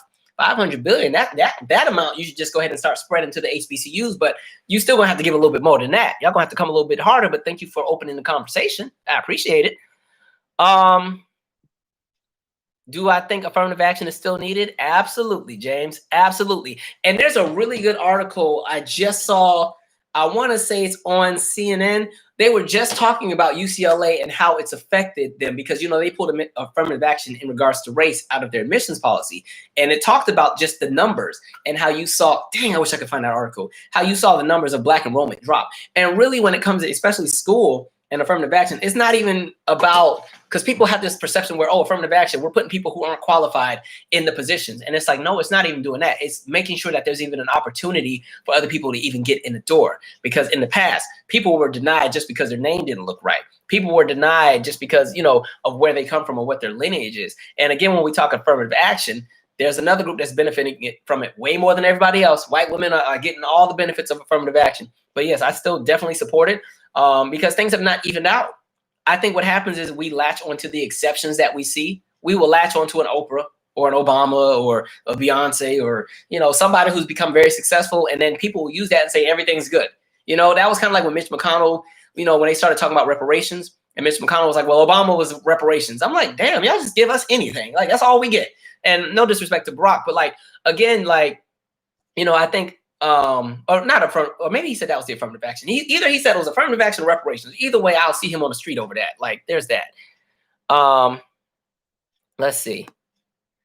Yeah, reparations. And I think with reparations, they got to come correct. Because the thing is, when reparations really does become that conversation and they really do start talking policy, I think, again, they need to have the right people in those rooms having those conversations. Don't have any celebrities. I don't need Pharrell Williams on the panel about reparations. Jay-Z don't need to be there. Beyonce don't need to be there. Like, none of these celebrities, no disrespect. Get the actual scholars who have done the research, who have the numbers, who have the outcomes, who can showcase what has happened in the past, how it affects us. And then really, you got to go hard because I'm going to tell you this. The day we get reparations, that's going to be the day everything else stops. They're going to be like, that's it. That's all y'all got. Y'all got it. Now leave us alone. They're going to start pulling programs. Housing programs are going to start getting snatched back. If DC still has the tag program, they're going to snatch all of that. So you got to make sure when reparations does come, you don't just settle for anything, because if it's just anything you give to these people or give to us, that's it. They're not giving us anything else. I'm telling you they're not, because they don't want to give us reparations now. We've been having a reparations conversation since the 70s. They still ain't trying to give it to us. And even when they gave 40 acres and a mule to a few people over in like the whole Gullah Geechee region, they snatched the land back. And they never even got the mule. They just got the land. And you know what's funny? When you talk reparations, white people got reparations before we did. When you talk about, the Civil War, anybody who owned slaves, they got a paycheck. When they had to get them slaves up, the government gave them some money. We're so sorry. We're so sorry you had to sell your slaves. Here's a check. Meanwhile, black folks who just got liberated, we don't know where we going. Okay, we free. What do we do now? I don't know. Let's figure it out. Are y'all gonna give us anything? And the government was like, no, figure it out. Y'all can come back over here and sharecrop if you'd like. Maybe you can earn your way here. Like, that's literally the foolery we got. Okay, I did want to get to this Postal Service. So somebody was asking, what's the issue going on with the post office? And so it's a bunch of things. So long story short, I'm gonna give the background and then I'm gonna give what I really think.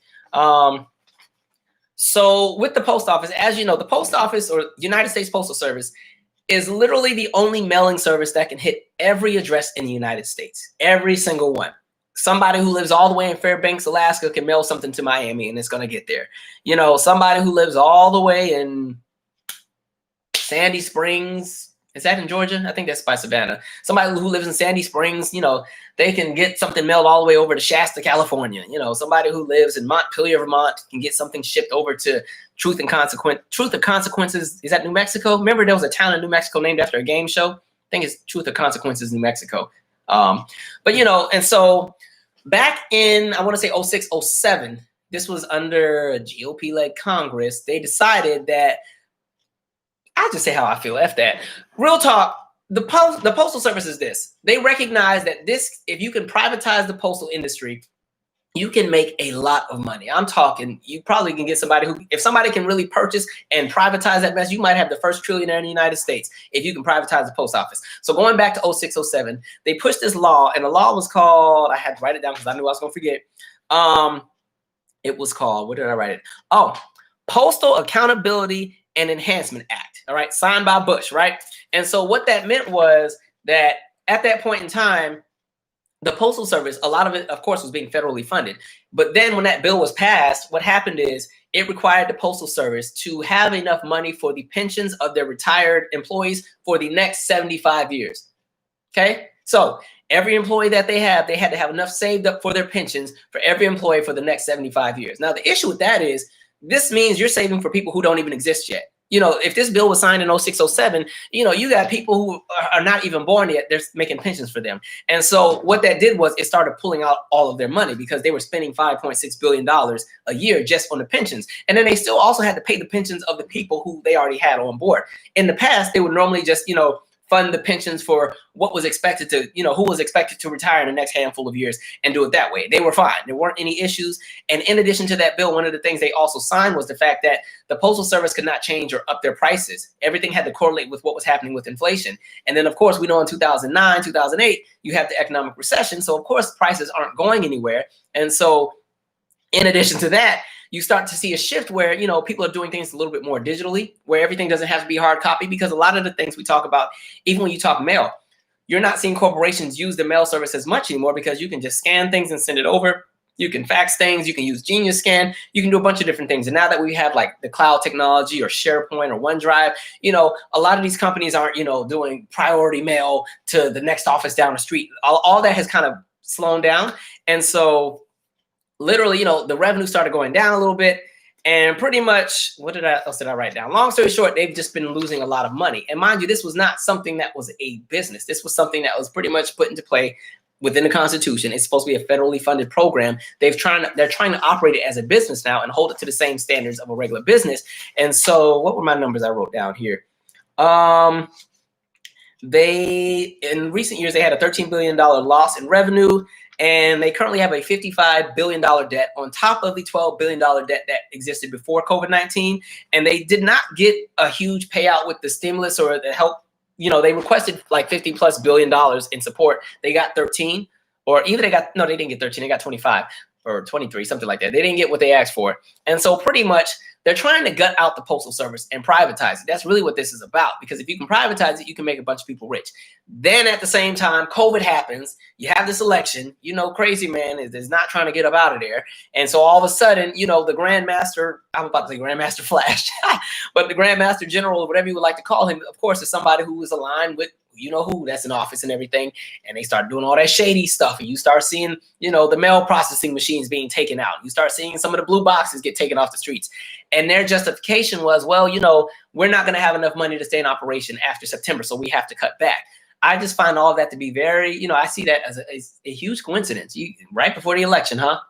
Okay. As soon as they start having a conversation about, vote in mail and absentee ballots, all of a sudden, let's start cutting things down. So pretty much it's a scam. It really is. Some people want to be rich. They would love to tear that crap down. Like they would love to defund the Postal Service, privatize it, get some people, a handful of folks to buy it up. They all own some different shares of it. And then you got to think about it. If the Postal Service is privatized, they can do whatever they want with the prices. You might be paying $4 to mail a letter. So I'm glad they had that.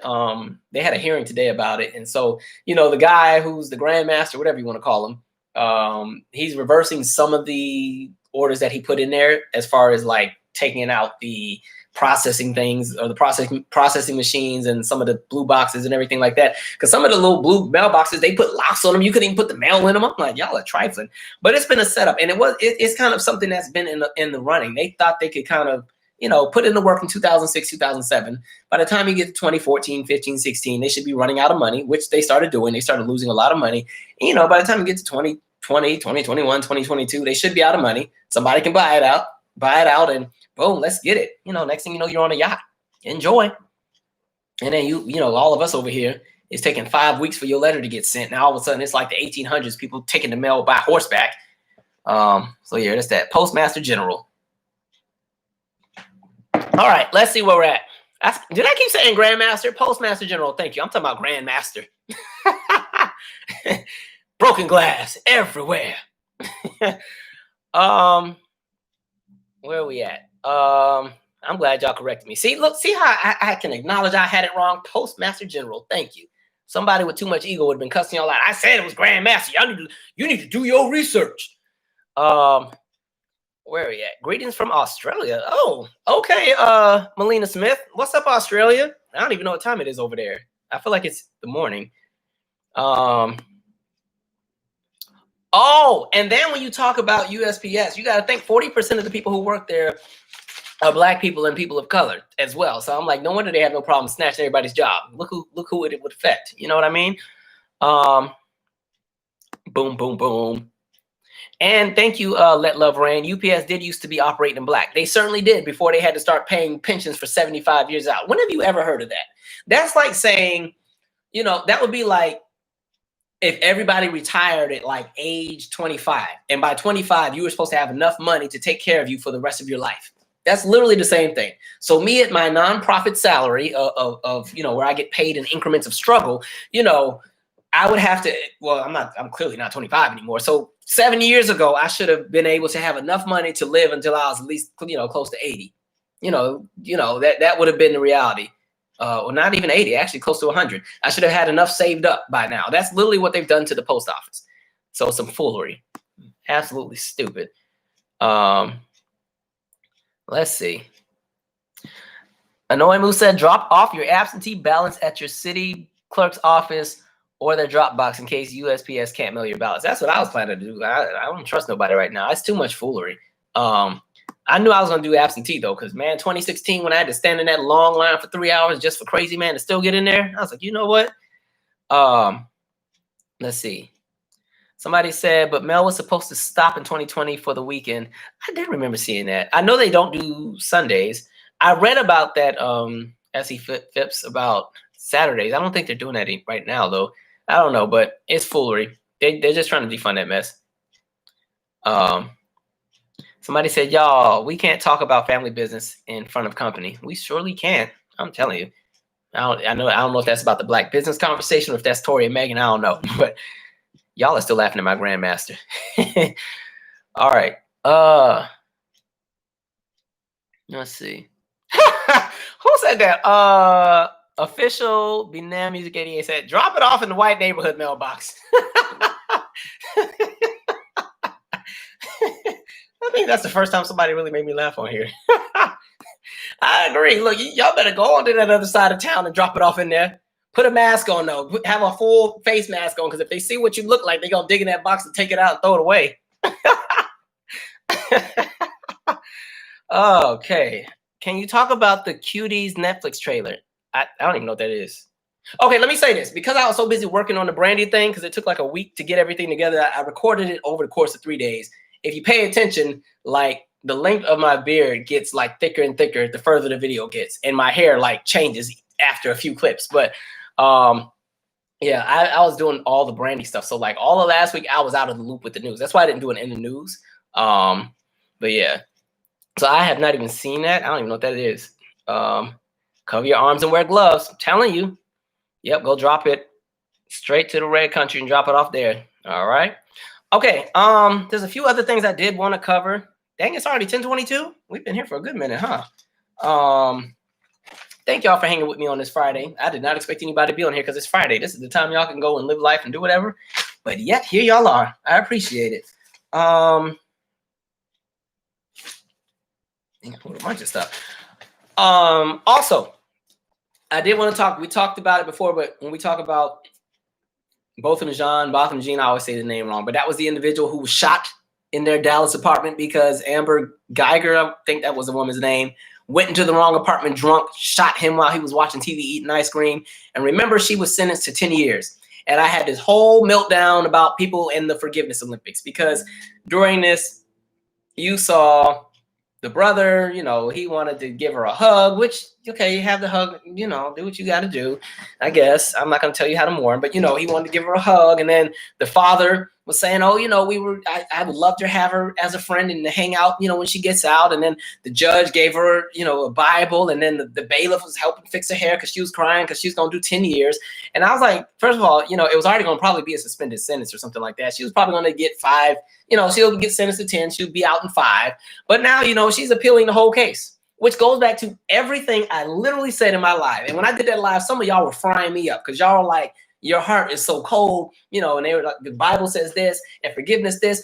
And my thing again with forgiveness, like I said before, I'm all about forgiving. People have to do what they got to do to have their inner peace. If that's your way of, you know, finding your peace with anything that's happened, I totally get it. But the problem is when it comes to Black America, Black people, the burden of forgiveness is always on us when somebody does us wrong. And not only that, but the burden of performative forgiveness is on us. One of the things that really, really like had me triggered at one point, and this is when I really didn't rock with Don Lemon. This is when I still went to fight him in the street too. When the Charleston 9 happened and Dylan Roof went there and shot them Black people in that church after he sat in there with all of them and they did the Bible study and they prayed with him and fellowship and sang and, you know, cordial all the way through. And then he still shoots and kills them. And then Don Lemon was interviewing one of the family members, and I will never forget him going out of his way. Like literally question number 3 or 4 was like, can you forgive him? Do you forgive him? And I'm like, why do y'all do that? Don't put somebody on the spot in front of the whole world to say, you know, do you forgive them? Because what's supposed to happen if they say no? Can you honestly expect a person who just buried their family member like 3 days ago to forgive somebody who shot and killed their family member in cold blood? Like, I think that's the issue I have. So again, people were cussing me out about what I said about Amber Geiger and the Forgiveness Olympics. And I literally said, like, watch, she's going to go and appeal because, again, she's going to feel that she doesn't deserve to be in jail because somehow they tried to twist this. And, you know, they were talking about, oh, Botham Jean, he had marijuana in his system. You know, he had THC in his blood system. I'm like, what does that have to do with him sitting in his house? If I want to sit in my house and smoke, I don't smoke because too many people in my family die from jacked up lungs, so I don't smoke. But if I want to sit in my house and smoke, what does that have to do with you coming in my house and shooting me? And now all of a sudden I'm supposed to be the aggressor. Everybody already knows THC is not going to make you aggressive, but they continue to try to push that narrative, which is so funny. When you talk about something like smoking weed in America, Willie Nelson can sit on the roof of the White House and smoke weed and admit it, and he's a hero, and it's the American way. Yeah, America. Black folks do it. Now, you know, we Nino Brown from New Jack City every single time. Foolery. And so, you know, I knew that was going to happen. So, you know, she's appealing the whole thing. And I think that's a slap in the face to the family. And I also even think it's a slap in the face to the fact that she literally got away with murder to begin with. Because like I said, she was never going to do 10 years. Absolutely not. If this whole appeal didn't go through, she was only going to be in there probably 5 years, if that. They're going to let her out. It's almost like, I think back to, remember when Paris Hilton had to go to jail for 30 days and she had a meltdown by day 1. And I think by day 3, they let her out because it was just too much for her. She was and everything. And I remember the judge was like, it's just too much. She's having meltdowns and panic attacks. And, you know, we just had to let her out. Or maybe it wasn't a judge. It was somebody. Somebody let her out. Somebody at the jail. I don't know. But the judge was like, put it back in there. And then she still got out early. But I mean, it was the end of the world for Paris just because she had to go for what, 30 days. And they were acting like she was at some hardcore shoot 'em up, stab 'em up, get stabbed in the ribs with a piece of glass jail. Like she was in the Martha Stewart. You can play tennis in the back. You know, they have croissants for breakfast. You know, she was in like the little happy fun people jail. And they still let her out. So I'm sorry. They did too much with that one. I love us so much where I don't want us to be naive when the system is screwing us over. That's all I'm saying. I can't fault his family for feeling how they felt. And if that's how they had their piece about it, that's cool. But you see what happened. I wonder if they still have that same amount of love for her, where she's now saying it wasn't my fault that he died. I shouldn't even be in jail. So I'm going to appeal this entire thing. I already got away with most of it, but you know, let me go ahead and get away with that last piece. I want that too. Privilege in general. That's all I'm saying. Okay. Insert name. Were they trying to kill him by feeding him Burger King? Oh, Dylan Roof.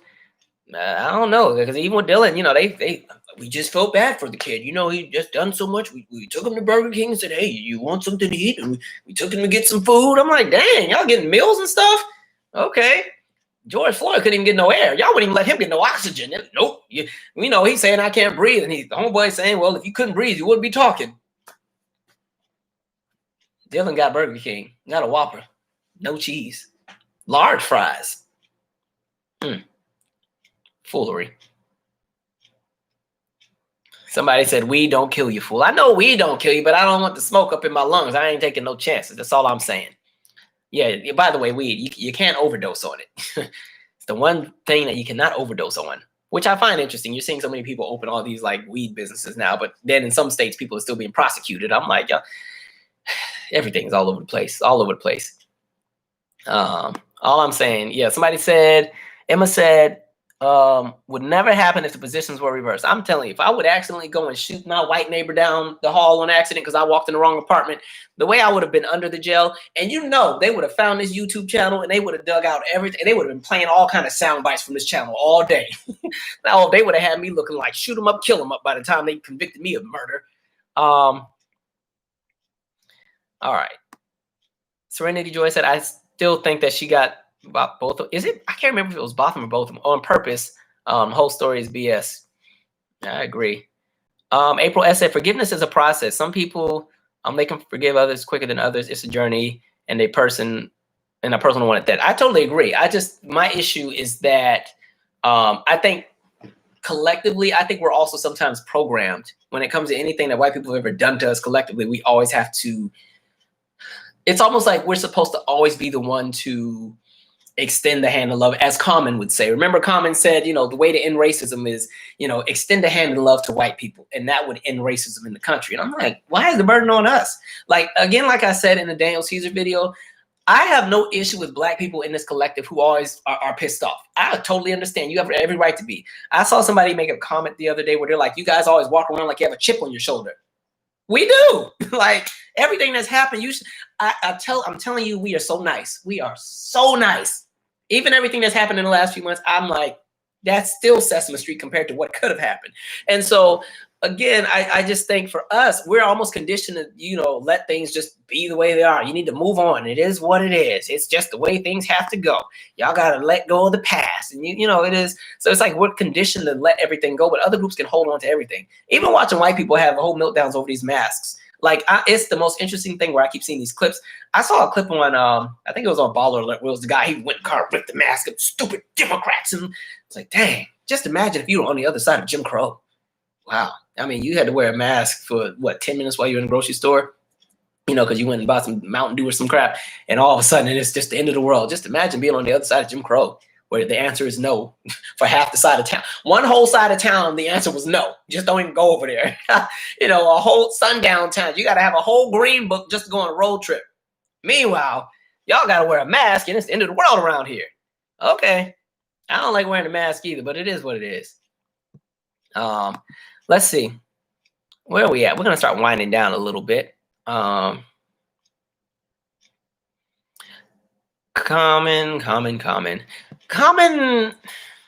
I think he means well. I just don't think he knows as much as he thinks he knows. I hope that doesn't sound shallow, but I don't know. And at some point, I think he's somebody they just start to use now because he's safe. Like I noticed that they always use him for every freedom. We are the future. We are love. We are all about peace and serenity. They got him on every, song, every event, every award show. I'm just like, okay. At this point, they use him for everything. He's like the safe guy to go to. John Legend too. I'll be honest. They kind of put him in that same boat. John, you're always going to see John at everything that's nice and safe.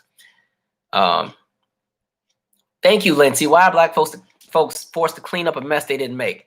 I don't know. I'm over it though. We got to clean up everything all the time. Everything is our fault. Even even when I make these videos, it's so funny. When I get excited, my voice just inflates or inflects so high.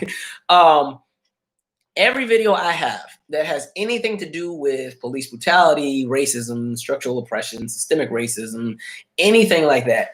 It's so funny because, again, those conversations never die. So I still get comments on videos from like 7 years ago or 8 years ago or whatever.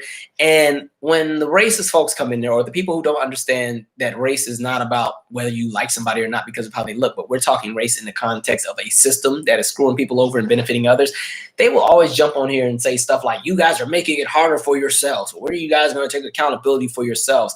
I think somebody responded on like my black on black crime videos and said something about like, you guys aren't going to be happy till all of you are gone because you guys just won't comply. I'm like, so you have this perception that all of us are violent criminals that want to go and shoot up and kill people. That's really the perception I think a lot of folks have, is this just, the idea of calling out police brutality automatically means that you must be doing something wrong. Like that's the perception so many people have. A whole bunch of foolery. Foolery has been my word for like the last year and a half. I need to get a new one. All right.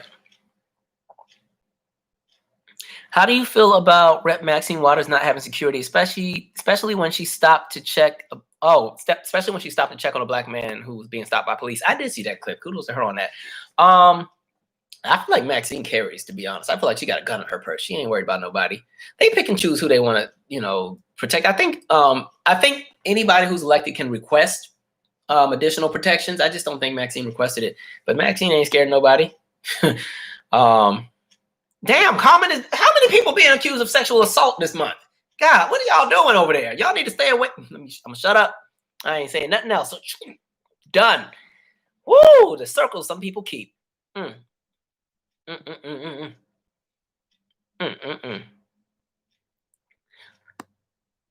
Gee, somebody said foolishness. Maryland. I think I'm gonna drop fool as the base word and just get a new word. Yeah, 2020 is exposing everybody. The color of brass. The Bible is correct, except for the parts was changed for slavery and their own satisfaction. We aren't supposed to forgive them, but we're supposed to forgive your own kind, learn the truth, people. Jaguar, white y'all know I say that word weird. Jaguar, because about Jaguar. Right. Okay, so I do remember her saying some stuff. Okay, I never paid attention to the whole thing, but I guess that's the common connection. I gotta have a whole day just to go back and catch up on all this entertainment crap that's happening. What else did I write down? We did Flint, we did Megan, we did Bannon, we did Pocket Watch, Botham Jean, we did. Oh, and then I don't know if you guys saw the clip. There was a clip in Gwinnett County, Georgia. That's also the same county where you had Brian Kemp purge those voter rolls and steal that election. But you saw the clip where there was the police officer that tased that black woman who was on her porch because they claimed she was too loud on her own property. And they tased her. Well, they have been fired. So I just want to get that update. I don't know how fast it'd be before the police union gives them their job back, but at least for the moment, they're not in there. Sweetie pies. I still don't have all the details, but I did read the thing about the guy putting out a hit on the nephew or something like that. Crazy. Look, some folks just ain't got it all together up here. Money will bring the worst out in people. That's all I'll say. I've never watched the show.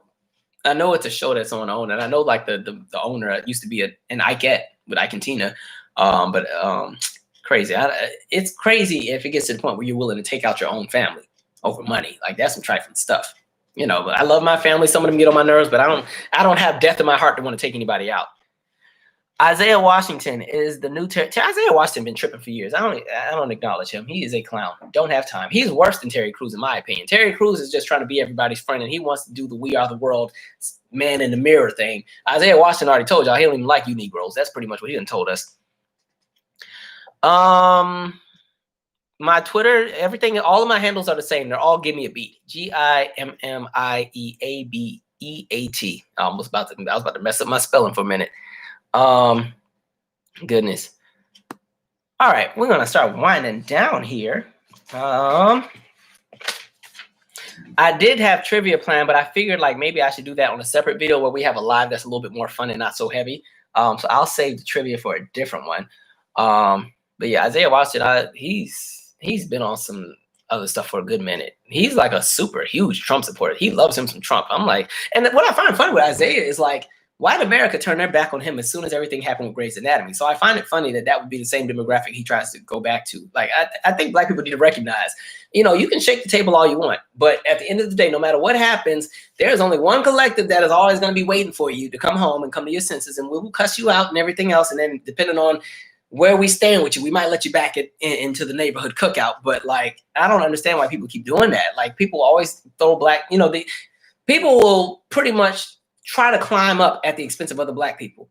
Even that Diamond and Silk lady, I read that they got fired from Fox News. I said, okay, see now they're going after Fox News and saying Fox News is racist. And I'm like, duh, we've been telling y'all that, but y'all so pressed to get them $1,200 checks every month from the president, and not the stimulus, but they were getting paid like $1,200 to do that foolery they do. But you know what I mean? I'm like, see, you were sitting there doing all that selling out and, you know, all the other crap y'all are doing, and look what happened. They got rid of you real quick. Okay, I guess we can shift over to music and wrap it up. And any other last minute questions we have? Yeah, somebody said so much hot tea burned my damn tongue. And look, mine is so freaking cold right now. All right. Boom, boom, boom. I said Diamond and Silk Yana got fired. Hey. Christine said Maxine packing heat. I'm telling you, I know Maxine got a Glock in there. A lot of older women have good, like a lot of older women do carry it. Actually, you know, we can still do some trivia. Let's have some fun, and then we'll go to music. Let's see where we're at. Oh, this is. Hold on, let me go grab the box because I forgot what kind of tea I had. Give me a second. Let me see what I got. I know it's a good one. All right.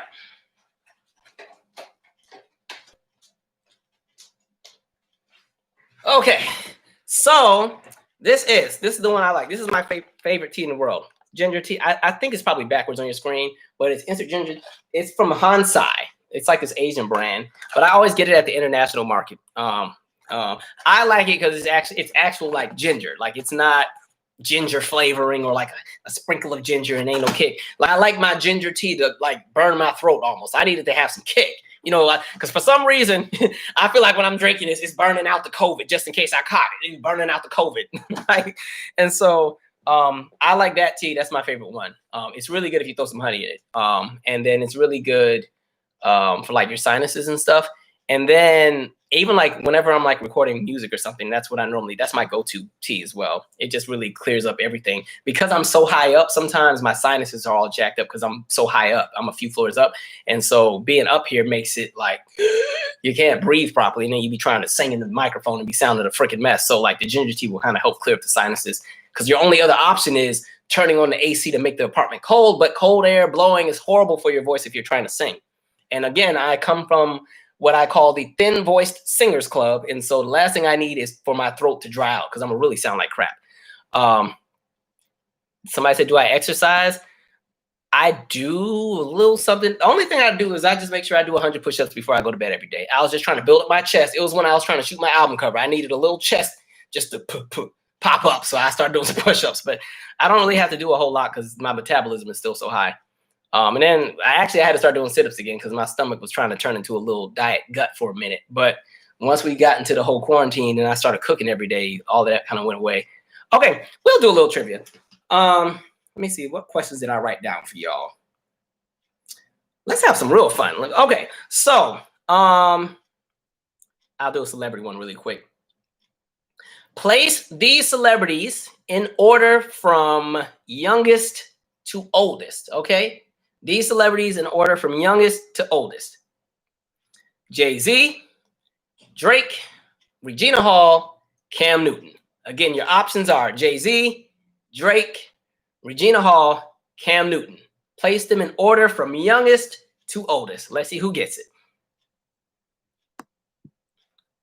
Youngest, you got to write all four of them. So whoever's answering, put all four down. So put them in order. So who's the youngest all the way to the oldest? I should see four names with whoever answers. Okay? Jay-Z, Drake, Regina Hall, Cam Newton. Okay. D. Bradford said Drake, Cam Newton, Jay, Regina Hall. No, it is not that order. John Doe, you actually have the order, but you got it backwards. So it is Cam Newton, then Drake, then Regina Hall, then Jay-Z. Regina's 49, Jay-Z's 50, Drake's 33, Cam, I think, is 31. All right, let's go to a different question. What else did I write here? I wrote some okay ones. All right.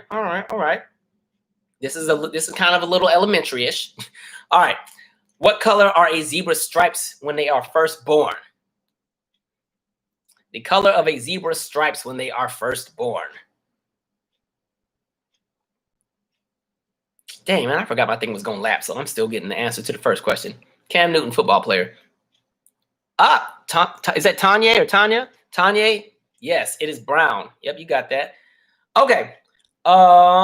Let's see. What was the first animal sent into space?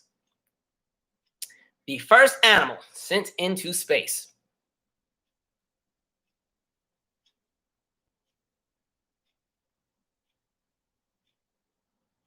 Yes, Regina Hall's 49 and Jay-Z's 50. It's not a monkey. Damn, y'all got that quick. It is a dog. Who was the first person I saw that got that? And by the way, it's in order. So even if you said it and I don't acknowledge you, I acknowledge you. Let me see. The first person on my thing who's popping up who had the right answer is Rickety Wren. Yes, it was a dog. All right. You know what we're going to do? Next trivia, we about to start. You know what? I might start giving some prizes or something. You know what I mean? All right. This is a fun one. All right. How many limbs does a lobster have? A lobster. How many limbs? I'm going to do some more serious questions. These are very elementary at the moment. What else did I write down? How many limbs does a lobster have? Crustacean. It is not 6. Limbs.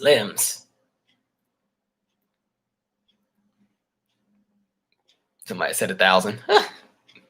Black women read. Yes, it is 10. 8 legs, 2 claws. All right, let me get some other questions that actually have some kick to them. Boom. Let me scroll through these. What's a good one I wrote down?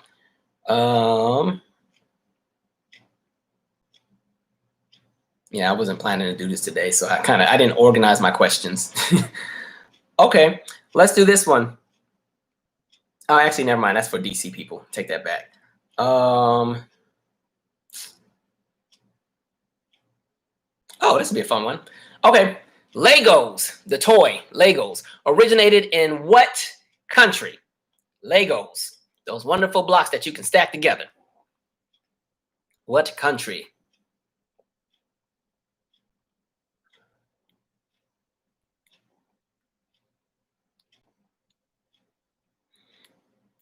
Um, 48 Berkshire. Yes, it was Denmark. A lot of y'all got close to it. Everybody says Sweden, some of them other Norwegian countries. Yep, that's it. Okay, next question. This instrument was turned sideways to create the piano. What was that instrument? Turned sideways to later create what would be the piano.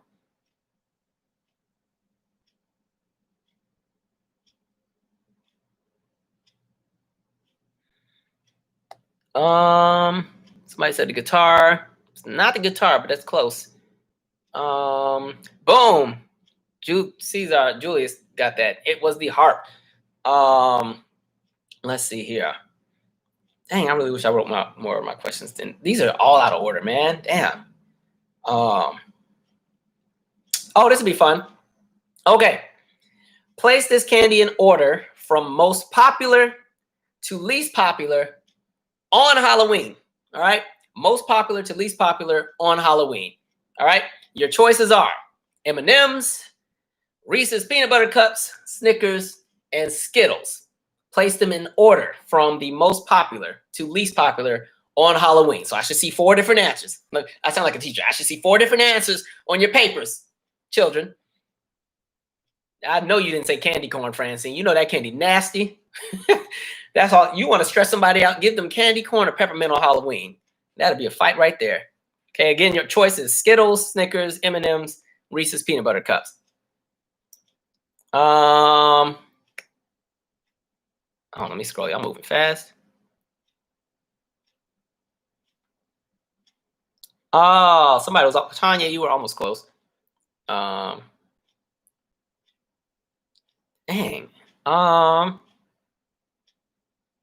Okay, I see some people got it. Let me make sure I didn't skip the first person who got it. The correct order, like I wrote down, Reese's, Snickers, M&M's, and then Skittles. Who got that first? I'm blind. Y'all answered quick. Reese's. Okay, they had Snickers first. Who got that first? Reese's, Snickers, M&M's. Oh, Annoyed Moose got that again. He cleaning house on y'all today. What else do I want to get? Oh, this is a fun one. This would be very obvious. Who was the first female artist to be nominated for Producer of the Year at the Grammy Awards? First female artist nominated as Producer of the Year at the Grammy Awards. Let's see which stands jump and get this one.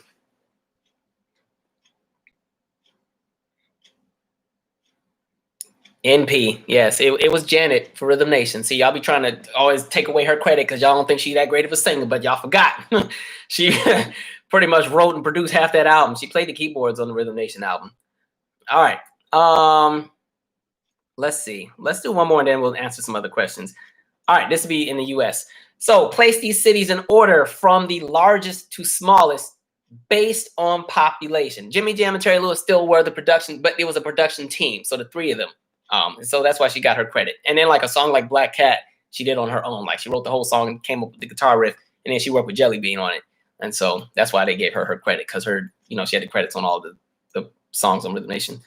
But it's still Jimmy Jam and Terry Lewis doing the production, of course, or most of it at least. But Janet plays the piano on Escapades, the chords. Escapades, she plays the chords on it. Carrie Ivory said, "Yeah, Black Cat was corny, but it went to #1." No, I was kidding. Okay, again, the question: cities in order from largest to smallest based on population. Houston, Texas, Los Angeles, Chicago, LA. Did anybody answer yet? Somebody said I'm from Canada. I have no idea. That's okay. Look, Americans don't be knowing nothing about anybody else's country either. All we know is America. Okay, the order again, or the cities: LA, Chicago, Houston, New York. Order from largest to smallest based on population. All right, somebody said that's not the answer. Boom, boom, boom. Nope. Somebody got it. Who got that? Millie, New York, LA, Chicago, Houston. Yes. Somebody said they didn't know Janet played instruments. That's how her dad discovered she kind of had any talent. She went, if you read her book, she has this book called, what's that book called? True You. She talks about one day, like her brothers left the studio open and she kind of just went in there and played around and went on the drums and then played a little something and then recorded herself singing. And then the dad found it.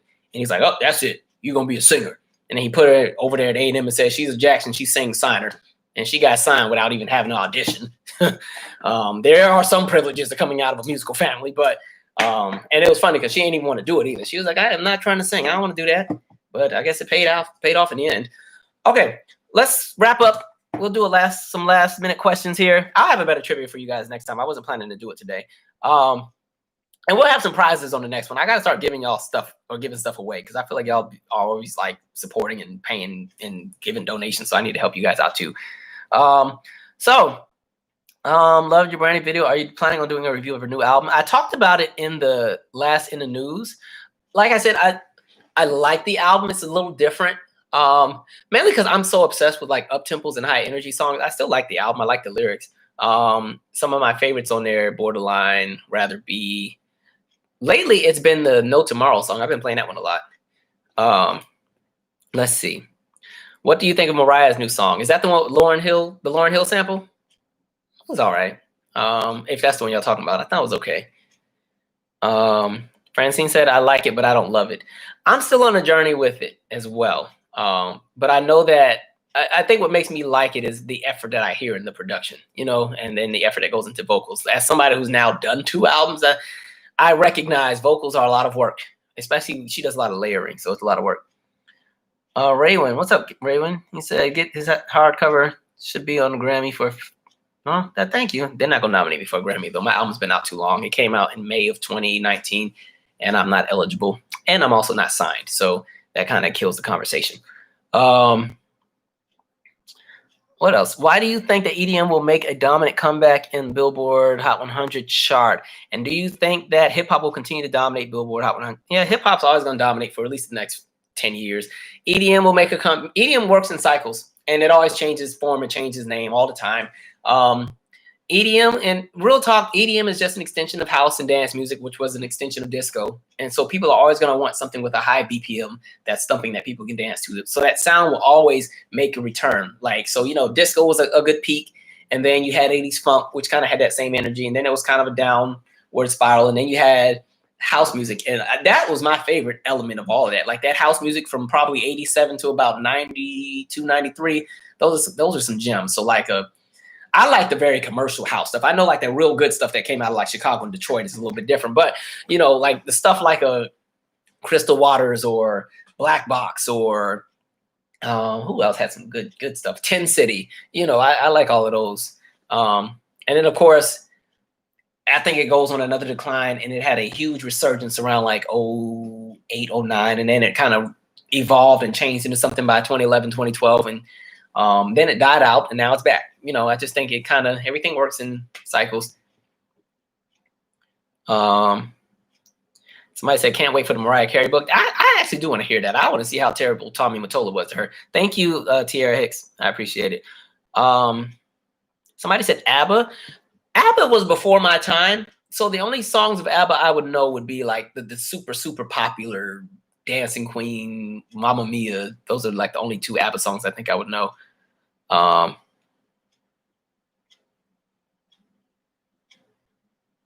Victoria Monet, she can do no wrong. I really like her a lot. Who wrote that? Damn, I keep scrolling this thing. Stephanie Lewis. Hey, Stephanie. Yeah, I really like Victoria Monet's album. I like Victoria Monet. I told y'all like what brought me onto her was when I saw the video for her song New Love. And I think it was just some random person on Twitter just posted it. I was like, oh, this is cool. She wrote some of the stuff on, I think, Brandy's project too. Or no, she wrote it on Chloe and Holly's project. Or maybe she's on both. But yeah, she good for her.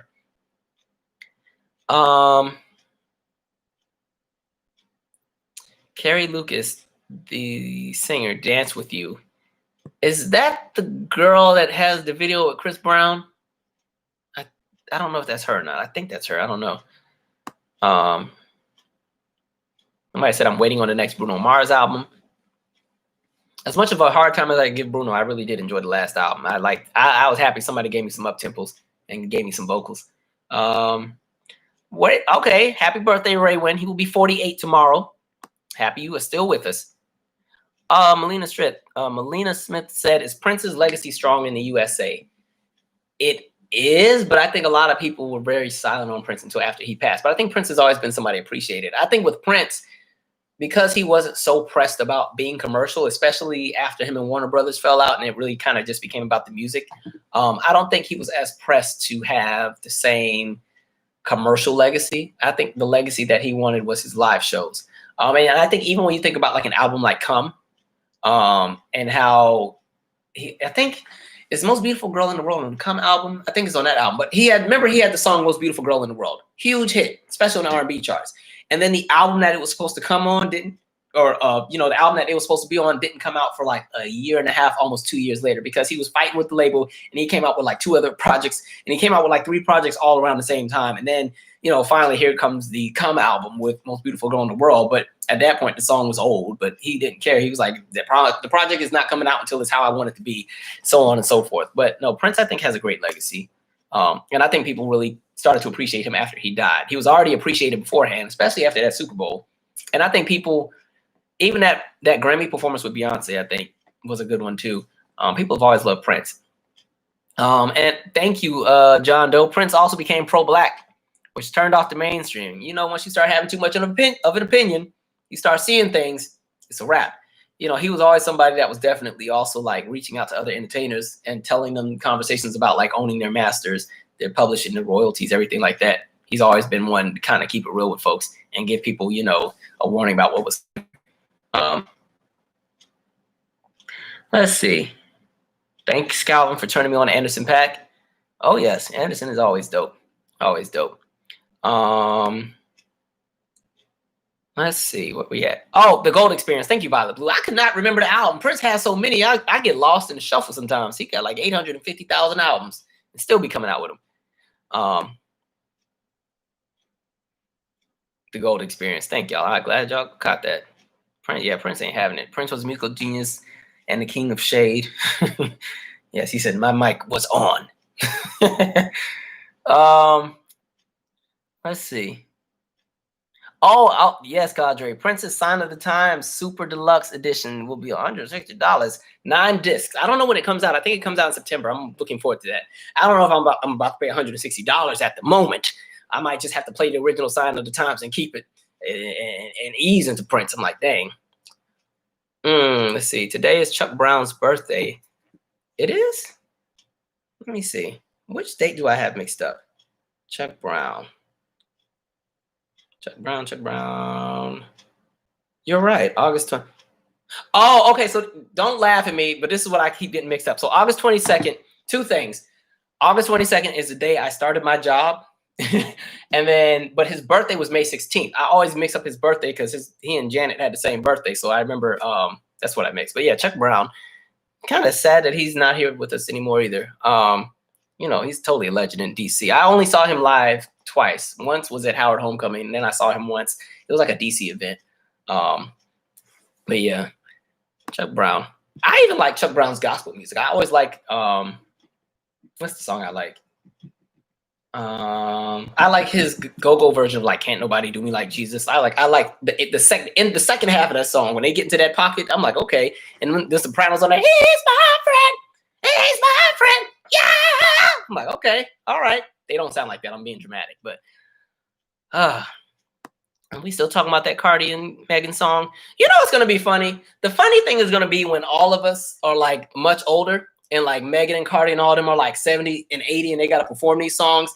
That's gonna be hilarious to witness. I can't wait for that. That's gonna be some good entertainment, watching people perform some of these songs. And you gotta hear what they were talking about. Those gonna be some concerts right there. Lord. Let's see. Go-go gospel is a whole hidden gem of a genre. I like go-go, and then even the church I go to, I like everything they do is go-go, which is kind of cool. It makes all the music a little funky. What does America think of Meghan Markle now? America doesn't have a beef with her. It's the UK. Them racist people over there that can't stand her.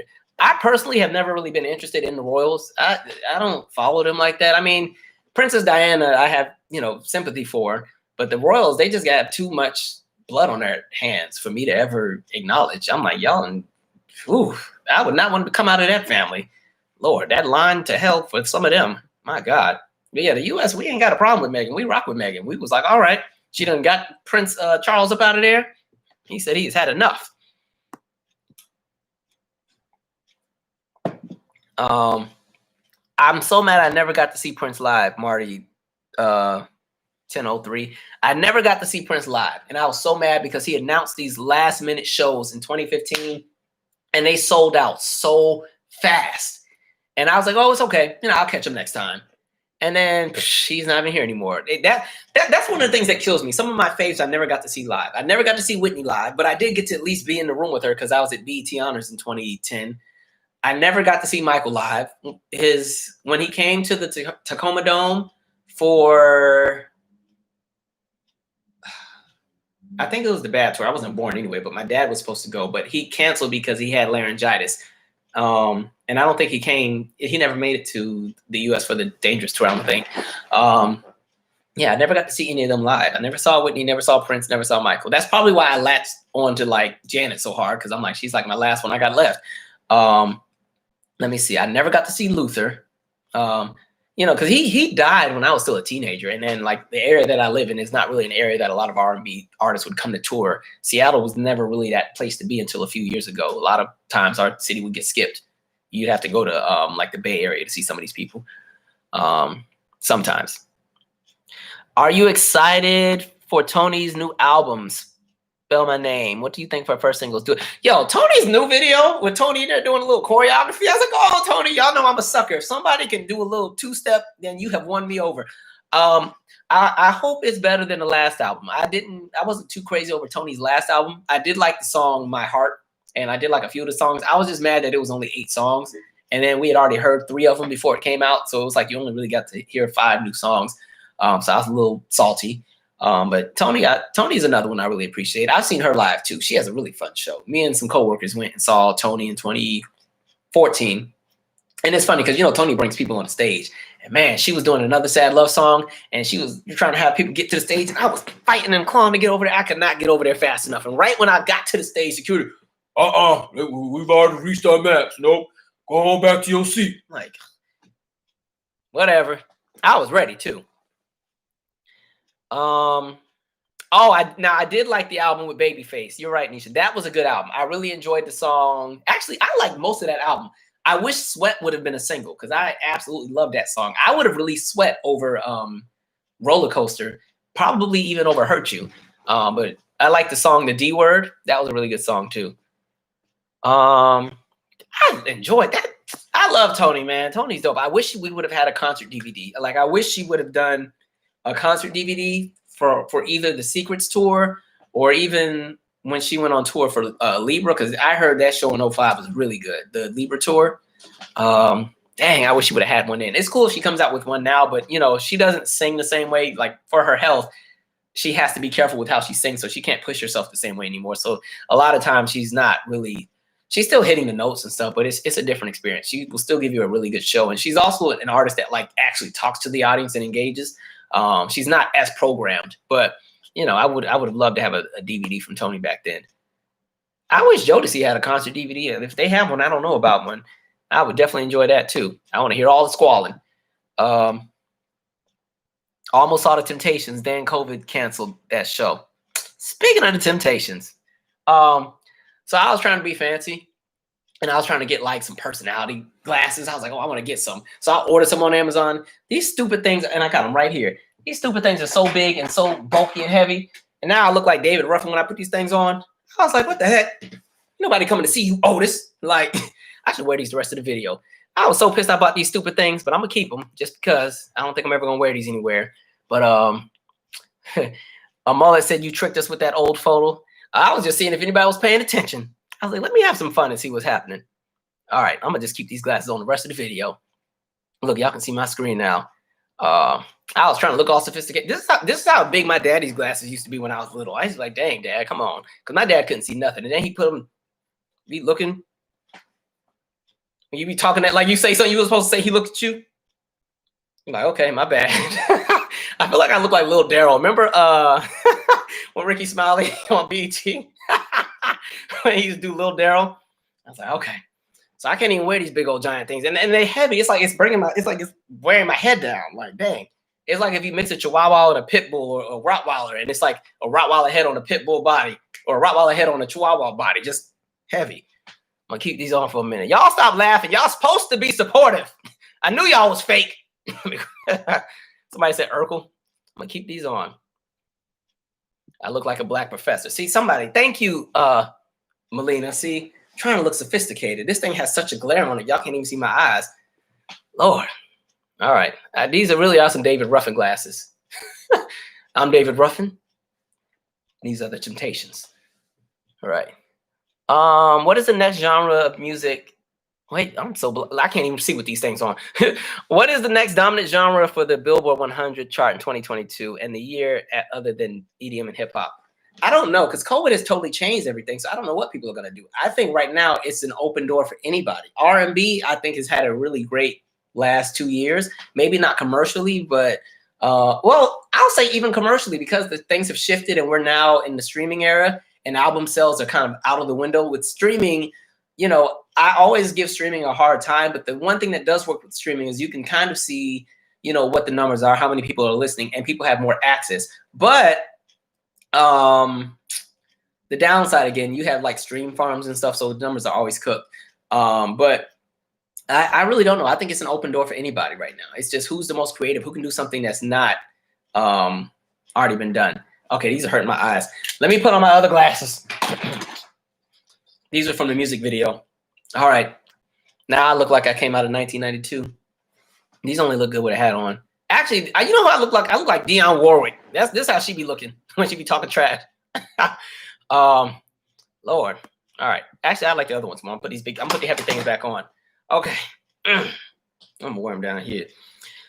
Somebody said I really don't buy music anymore. I just stream Spotify. I do both. I mean, I buy the albums for the people that I really, really like. I'll still buy the physical. And then albums that I just want in my collection, I'll download from, like, you know, I'll purchase on iTunes. And then I'll stream everything else. And I still do like the playlist.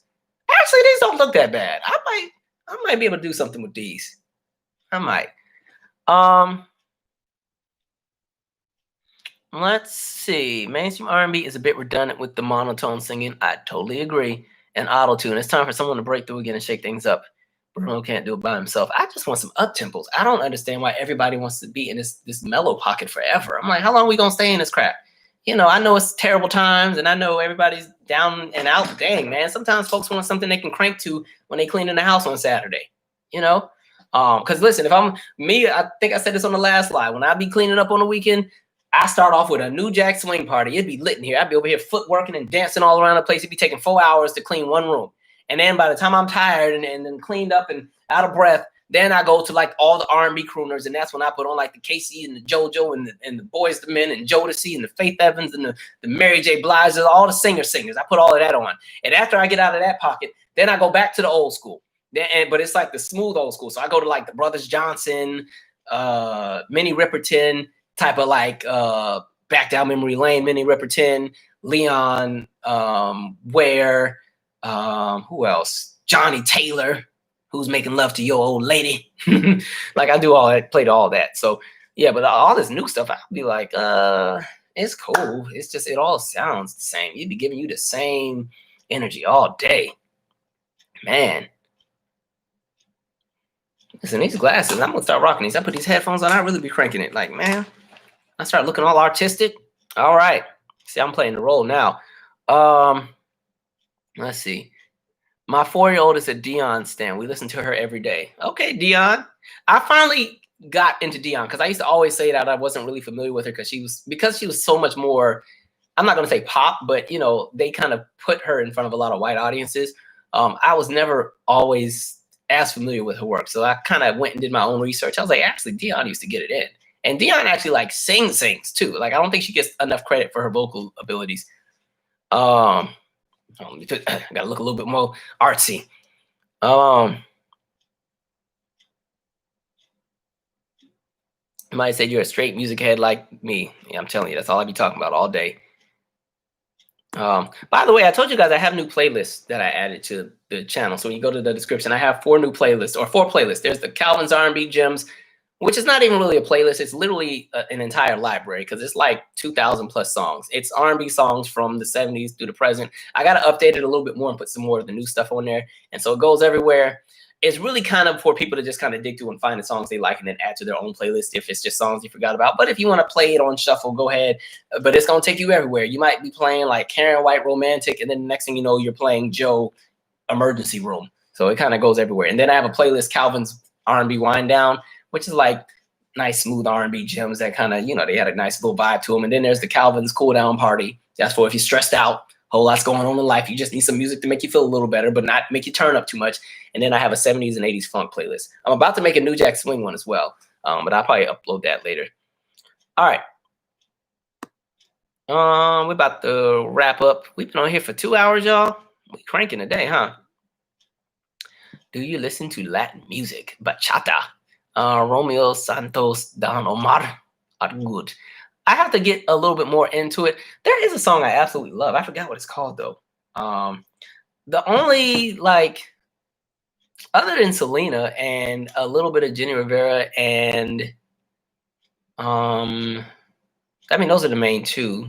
There's a song I really, really love. I can't remember what the name of it is, but when I was watching Orange is the New Black, the lady was dancing to it. It's this song that's from like the 70s. I got to think of what it is, but it's a very slow love song with like, I think it has a saxophone or a trumpet on it. I don't know what the song is, but I absolutely love the song. It's in one of my playlists. I just can't think what the song is called. But no, I'm not as familiar, at least with the traditional stuff that's out there. I do kind of pay attention to some of the newer things that are out.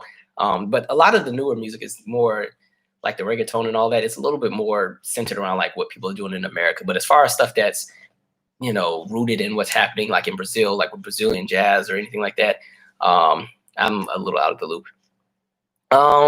Christine said, I have a cleanup and hype playlist for when I can do some domestic duties. Affirmation is included in it. Thank you. I love the affirmation. I think I'm going to do, I don't know, y'all. I really wanted to do like 2 more music videos for this project, but COVID kind of just ruined everything. And so I don't know what we'll do, but I do want to still do something, at least for Can I Come Through and possibly the affirmation. If I do something for the affirmation, it'd probably just be some home clips I pieced together, kind of like how I did with July 11th. How come we canceled Anita Baker? What did Anita do? Uh-oh, somebody school me. I missed that.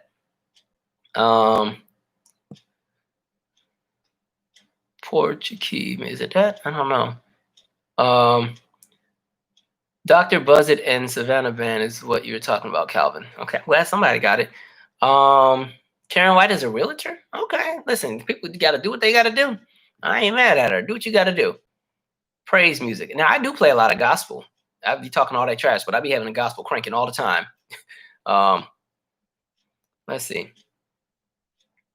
Someone on the live comments on YouTube said K-pop. I think K-pop is going to stay in the lane that it's in. I enjoy watching the fan bases troll crooked politicians. That's fun to watch. I enjoy watching the K-pop fans do that. But I think K-pop is always going to stay in the same lane because American labels are only going to invest in it so much. You know what I mean? And Americans are fickle with that kind of stuff anyway. They kind of latch on to what they already recognize. But the groups that are there are very successful. I don't even think K-pop needs the American industry because it's so huge globally anyway. They don't need America. Do you think all the Jacksons should do a family tour with everybody, including Janet, LaToya, and Reeve? No, let that go. I love the Jacksons, but no. One, I mean, I like all the Jacksons, but I like them individually for their own purposes. If they were going to do that, they would have had to have done that when Michael was still there. I don't think it would have enough pool where people would go. I mean, Janet would already have her own following. They could sell out just because of Janet, but I just think we're just in a different era. And I think all the Jacksons kind of all have their own lanes that they want to be in. And so the idea of like a family tour, they should have done that before like 2005 if they were going to do it. I don't think it doesn't serve the same purpose now. Now what I would go and see something like if they went like the Michelle Obama route and say there was like a Jackson family book or something they did, and then they went on a tour to promote the book and just talk about their experience. I'd go to see that. You know, I'd still also pay to see all of the Jacksons together, but I just don't think people would have the same interest. They have such different careers and different fan bases. You know, I think the Jacksons have a much older fan base than somebody like a Janet. Like you got to think like, especially when you talk Janet and Rebbie, like Rebbie was like 18 when Janet was born. So, you know, totally different audiences and everything. So you'd see some generational, it just wasn't a line. I don't know. But like I said, tours are going to be lit in like 2 years when we can go back to concerts again. Plus, I don't think the Jacksons even be getting along like that. And tour would really kind of damage some things. And then you're talking about 3T in there in the mix too, and you're adding in the new generations like Austin Brown and all of them. I don't know. They could do maybe like one night event, maybe I think could go well, but an actual tour, I don't see it doing that well. Thank you, Max Jerome. Can you recap the Tory Lanez commentary? Should we shame him not actually knowing what happened? So I did talk Tory Lanez in the very beginning of this video, And so as soon as this live ends, it will, it'll do whatever it does and it'll pop up. And we talked Tory Lanez for a good, I want to say 10 or 15, maybe 20 minutes. But as far as Tory, like I said, we will see what comes out. I just think the whole situation sucks. I hate when we end up in situations like that. You know what I mean? Especially when people are doing really well. Because I was just gassing Tory up a few videos ago, talking about how he had really just totally won this whole COVID era thing because he took advantage of, the opportunity of really interacting with fans on Instagram. So I gave him a lot of kudos to that. But now with everything happening, it's like, come on. So, it is what it is. Make sure y'all get your refunds for your tickets, or if they reschedule it. I think most people got most of their refunds for most of the tours at this point. All the shows that I had 6 concerts I was supposed to see this summer. I got my money back from all of them at this point. Okay, let me take this crap off because I'm about to go blind with these on. Actually, all right. Okay. Woo. All right, so we're winding down. Yes, David Ruffin. David Ruffin will make a return on the next video. Hopefully I have some better looking glasses afterwards. Because these big old chompers here, these are like them MC Hammer glasses. Like, man, the 1992 just jumped out with these things. All right. Will Smith is doing a reboot of The Fresh Prince. I read that the reboot is going to be more of like a drama and not like a comedy. So that should be interesting. I actually kind of would want to see how that operates. I'm kind of over reboots, but if they do something different, it's cool.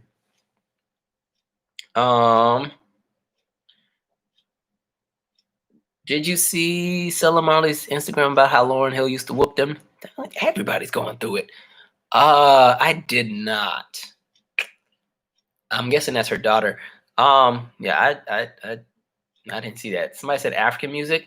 I do listen to some African music. And then again, like with the center that I run, I have this beautiful collection of children that are from. I'm trying to fix my hair back from stupid glasses. I have this beautiful collection of black and brown children at my center, like a bunch of kids I have a bunch of black kids.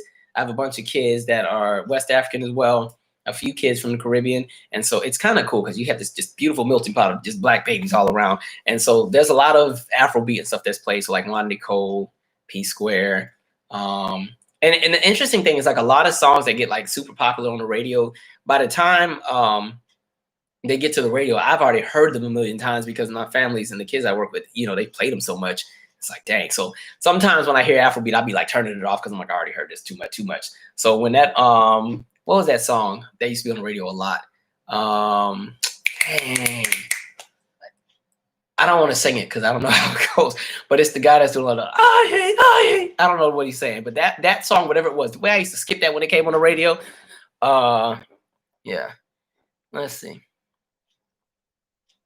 Yeah, P Square. Who else do I listen to? A few songs. I like some of the older ones too. But with Wanda Cole, my favorite song was Rotate. I used to enjoy that song a lot. The Vito's one too. This is a long one, Richie. I agree. We about to get off in a minute. That's another video. We all got whooped like that. We need to talk about discipline. Or we need to talk about what discipline really entails. That could be a conversation.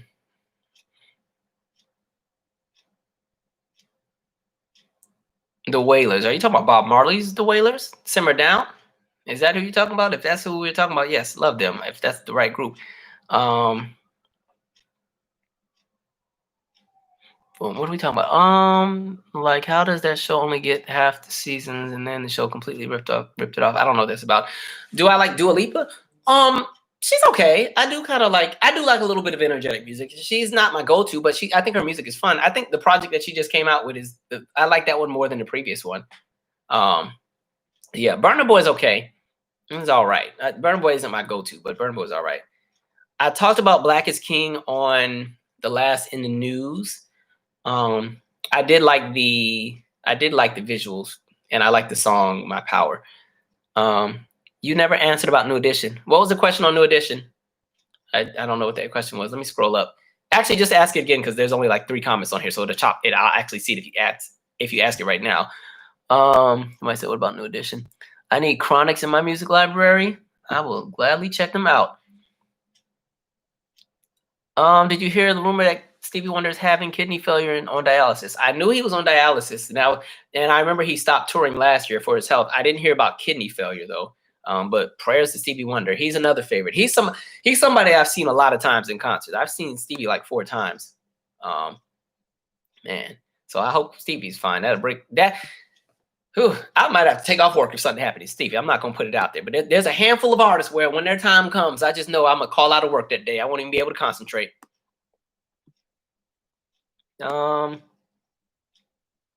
Yes, Black is King commentary. I talked about it in the news.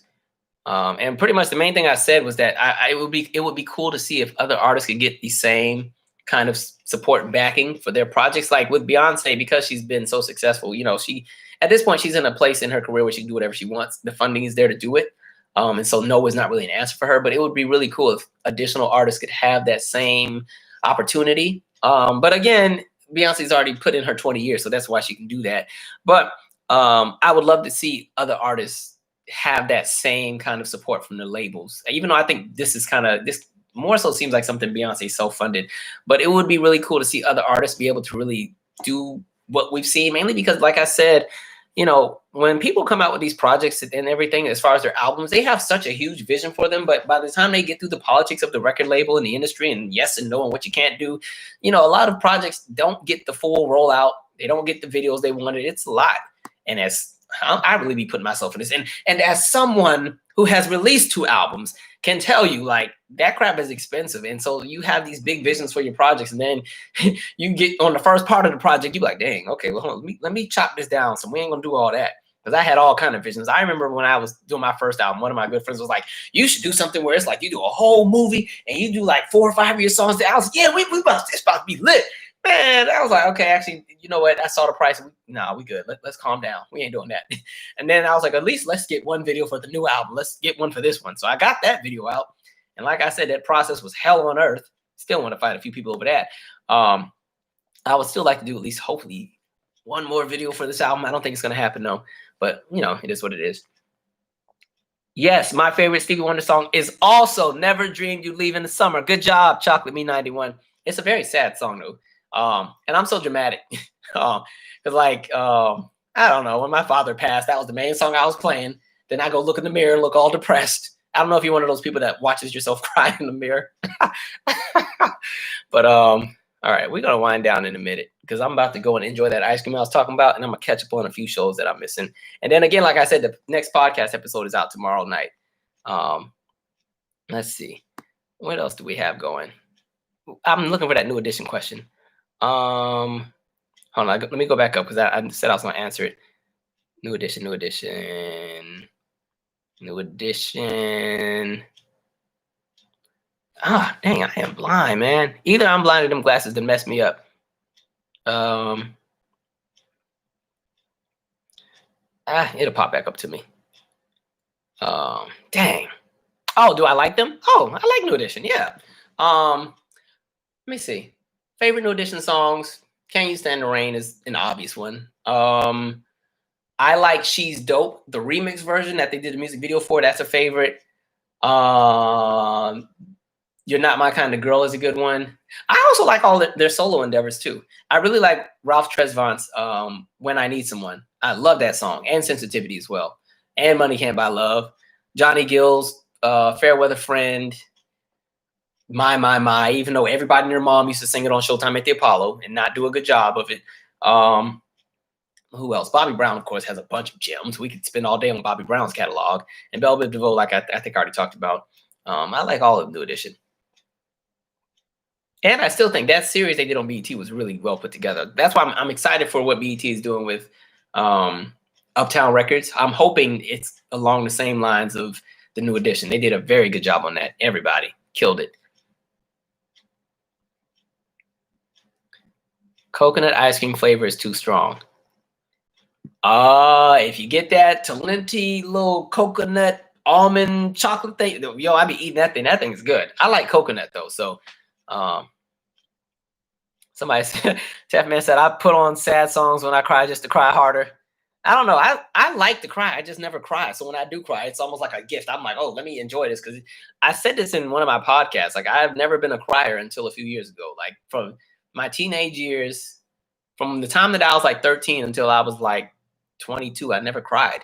I would want to. I couldn't figure out how. And so like, even when like I went through like this whole depression state, like my junior and senior year of college, and I could not get a tear to come out to save my life. And I'd just be in there frustrated as hell, like, because I knew if I could cry it out, I'd feel better, but I couldn't figure it out.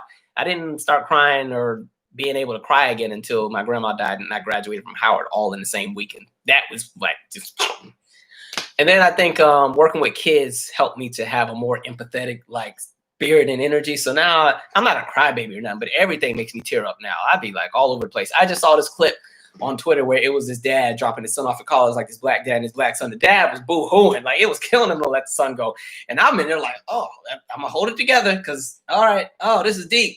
Then I got annoyed. I was like, you know what? Wait a minute. My parents didn't do that when they dropped me off. My mom didn't even go. My mom stayed home. My dad came with me to DC and stayed with me for like 2 days. And he was like, all right, so I'm proud of you. I'll see you later. Take care.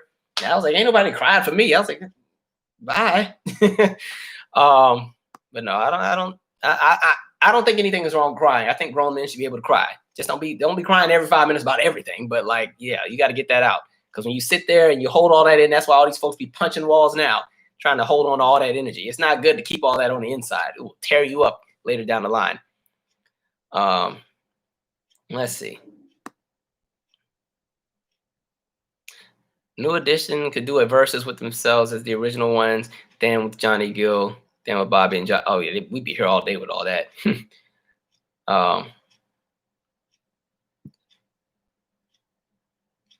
What did R. Kelly do? This has not been but this is a bad day. Everybody messing up. What do you do? If you have time, can you talk about R. Kelly hiding 1.2 million in the bank account? He's not broke. Oh, Jesus. I don't have much to say because I don't know anything about all that, but I do know that his money was funny towards the end because so much that he's had to pay out in legal fees and everything. So I can definitely see him probably hiding money to try to keep himself afloat. I don't know the scoop with that bit. Dang, R. Kelly, he going through it too. Everybody caught up in some stuff. I'm gonna leave R. Kelly alone tonight. I'm gonna have to just have we just gonna have to do an entertainment-based live where we just talk celebrities because clearly I'd have missed the scoop with everybody. Jesus. Okay, watching this Fresh Prince live reboot is based on the independent trailer that came out last year. Will loved it. I did see that trailer. Look at y'all sending Instagram messages just in case I missed the chat. Okay, come on, innovation. We were supposed to get off this thing a few minutes ago. This is not about to be a 3-hour live. We are not about to be here till midnight, people. Robert R. Kelly just get caught up into too much stuff. I hate to see what happened to him, but you know, it is what it is. Do better. Next time, don't get yourself caught up in some stuff. All right, we're winding down. Any last things? Somebody like R. Kelly, I just pray for. Like, Lord. And like I said, I think in reality, like what I saw with him was a cycle. Like the fact that he was a victim of all that as a child and it was never addressed, I think it played a role as to why maybe he had those same behaviors. And I know a lot of people will say, well, that happened to me and I didn't go and do it. But again, everybody's going to process and respond to things differently. But he had a lot of really jacked up people around him at the same time as well. Let's see. It is 4:30 a.m. in the UK, Calvin. We hold. Oh, yeah. How are you up at 4:30? Whoo. That's like the sun getting ready to come up. Oh, I didn't talk about Kamala. I just know I want Trump out. That's all I'm saying. Trump got to go. Trump got to go. Trump got to go.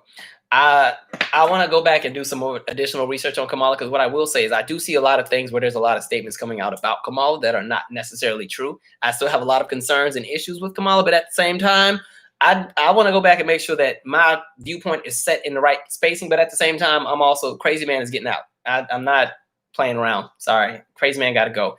As much as I have a lot of fire to give to the Democrats at the moment, I would rather Crazy Man get out. And if it's Joe and Kamala that get in there, fine, so be it. But you know what? We can give them hell on earth because they have a whole lot more to lose. We don't have any leverage with Donald Trump, in my opinion. Black people have no leverage with the GOP. The GOP does not need black people. The Democrats do. Democrats, like I've said before, have continued to kind of push the can down the road when it comes to black people. And now they really need us. And I think what sucks, in my opinion, is that, you know, one of the conversations I'm seeing is like, okay, black people, we need to really vote, blah, blah, blah, blah, because, everything that's happening, we got to get Trump out. And the fact really is, the conversation should be the fact that America is so racist that we already know that a lot of white America is already going to put Trump back in there. So now black people have to come out in droves to save everybody, but nobody ever saves us. That's the real conversation. I'm not 100% excited with anything. But again, I'm sorry, crazy man got to go. And at this point, I've watched people personally die that I know with everything that's happened. And again, working in a field where my entire career is based on, the support that comes from grants and support that comes from government agencies. And I've watched this administration cut all of that, and even like the idea of HUD, like the very kids I work with are in a HUD neighborhood, and watching funding get cut from their own neighborhood. There's no way I'm about to sit here and let that foolery go again for another 4 years. After that, Trump got to go. I don't like the current Democrat team like that, but you know what?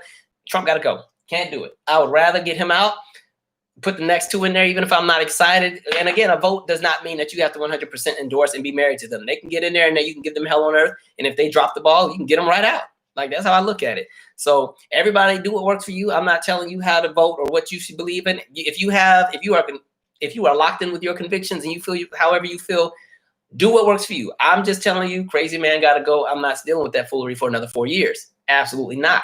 Too much. The flaws that exist with Joe, and we have fried Joe so much on this channel. We have lit him up on a bunch of things. Y'all know he's not my favorite. I was not excited about, even when they were still like 16 candidates, he was the main one I was frying up. But at the end of the day, I'm sorry. As crazy as the issues I have with that team are, I don't think you can even put them in the same room with all the foolery we've witnessed in the last 4 years. That's me. You ain't got to agree. Do what you got to do. Crazy man got to go. Even the fact that, even with this whole payroll tax, I'm like, that's cutting out of Social Security. That means like literally all these people who are retired, that's your retirement money coming out. My generation's already not going to have any Social Security by the time we retire. And so by people like still chopping that and taking out of that, I think that's jacked up. There's just too many flaws. And the other issue is like the whole cabinet is trash. Everybody. I'm like, you don't have anybody just viable on your whole team. Every single person. And every single day is some new BS with that man. Every single day. I'm not trying to be stressed out for another 4 years. I'm not excited about, who. I'm not crazy over Joe and Kamala. But you know what? Listen, I would rather take a chance and see what it is that they're going to do rather than roll. And we know what we're getting with Trump at the moment. And I'm not excited about it. I don't agree with it. It ain't my thing. Can't do it. And if he's not who you want to vote for, do what you got to do. I'm not going to tell you who to vote for because everybody, that's the thing about being an American. You get a choice. I think we got some crappy choices. But no, I cannot do it. I'm thinking, and I'm not even just voting for myself. I'm thinking of everybody. I'm thinking of just, again, in the fields that I work in, and even with healthcare and all that, absolutely not. After watching them go out of their way and pretty much put all that money into the stock market and let the American people just pretty much be on their own during a whole pandemic, all these people have lost their businesses. People have been kicked out of their houses, and there's not a lack of concern or an inch of concern. Absolutely not. That's me. You ain't got to agree. And like I said, I'm not excited. This is not going to be the parade. I didn't even really watch most of the Democratic convention. I watched Michelle Obama because I do like Michelle. I have my critiques on Obama, but I do like Michelle. I have a few critiques on her on occasion as well, but I do like her, the person. So I did watch her speech. I watched a piece of Bernie Sanders. I think that's all I saw. I didn't see the rest. Oh, I saw a few minutes of Joe, but I didn't really watch the convention because, again, I'm not excited about any of it. None of this. At this point, it's just we're in recovery mode. I'm just trying to piece things back I'm just trying to get back to the old chaos we were in. I'm trying to get out of the new chaos to get back to the old chaos, and hopefully we can stabilize that crap. That's me. So I don't know, but I do think it's some bull crap. Stop putting the burden on black people to save the country. That's some BS. Tell white people to stop being so racist and endorsing all this foolery and putting all the crazy people in there. If white people weren't such racist voters, we wouldn't have to deal with that. The burden would not be on us to always have to save the election. So stop. Like, I'm not about policing black people on how they want to vote. Save that energy for the other people who keep putting the crazy folks in there, because black people already vote at high percentages. But anyway, thank you, Embria Ashley. I appreciate your views, Calvin. I need Trump out of the news cycle. I plan to vote Joe and press him when he's in the White House. That's my thing. Like, when Joe and Kamala get in there and they put in that cabinet, oh, best believe I'm gonna have some flames and fire to everybody. And that's if they get in. If they don't steal the election and Trump get up in there, but I got some flames for a few of them because there's still stuff they need to address anyway. But at this point, I think people are just tired of the foolery. It's a lot. Candace Owens, I'm not even about to address. Nope, I was gonna say something, but I'm trying to be cautious of how I approach people. I said I wouldn't talk about people in the physical looks department. I just wish there was one thing that she would do with herself. Just please. All right, let's see.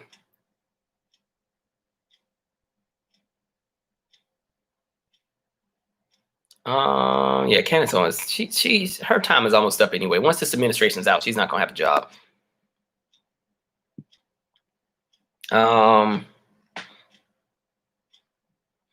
Have you seen on Twitter a lot of black people are posting memes saying black women will save it? Look, black women are tired of carrying everything. Can they get some time off too? Damn, I ain't even a black woman and I'm tired for them.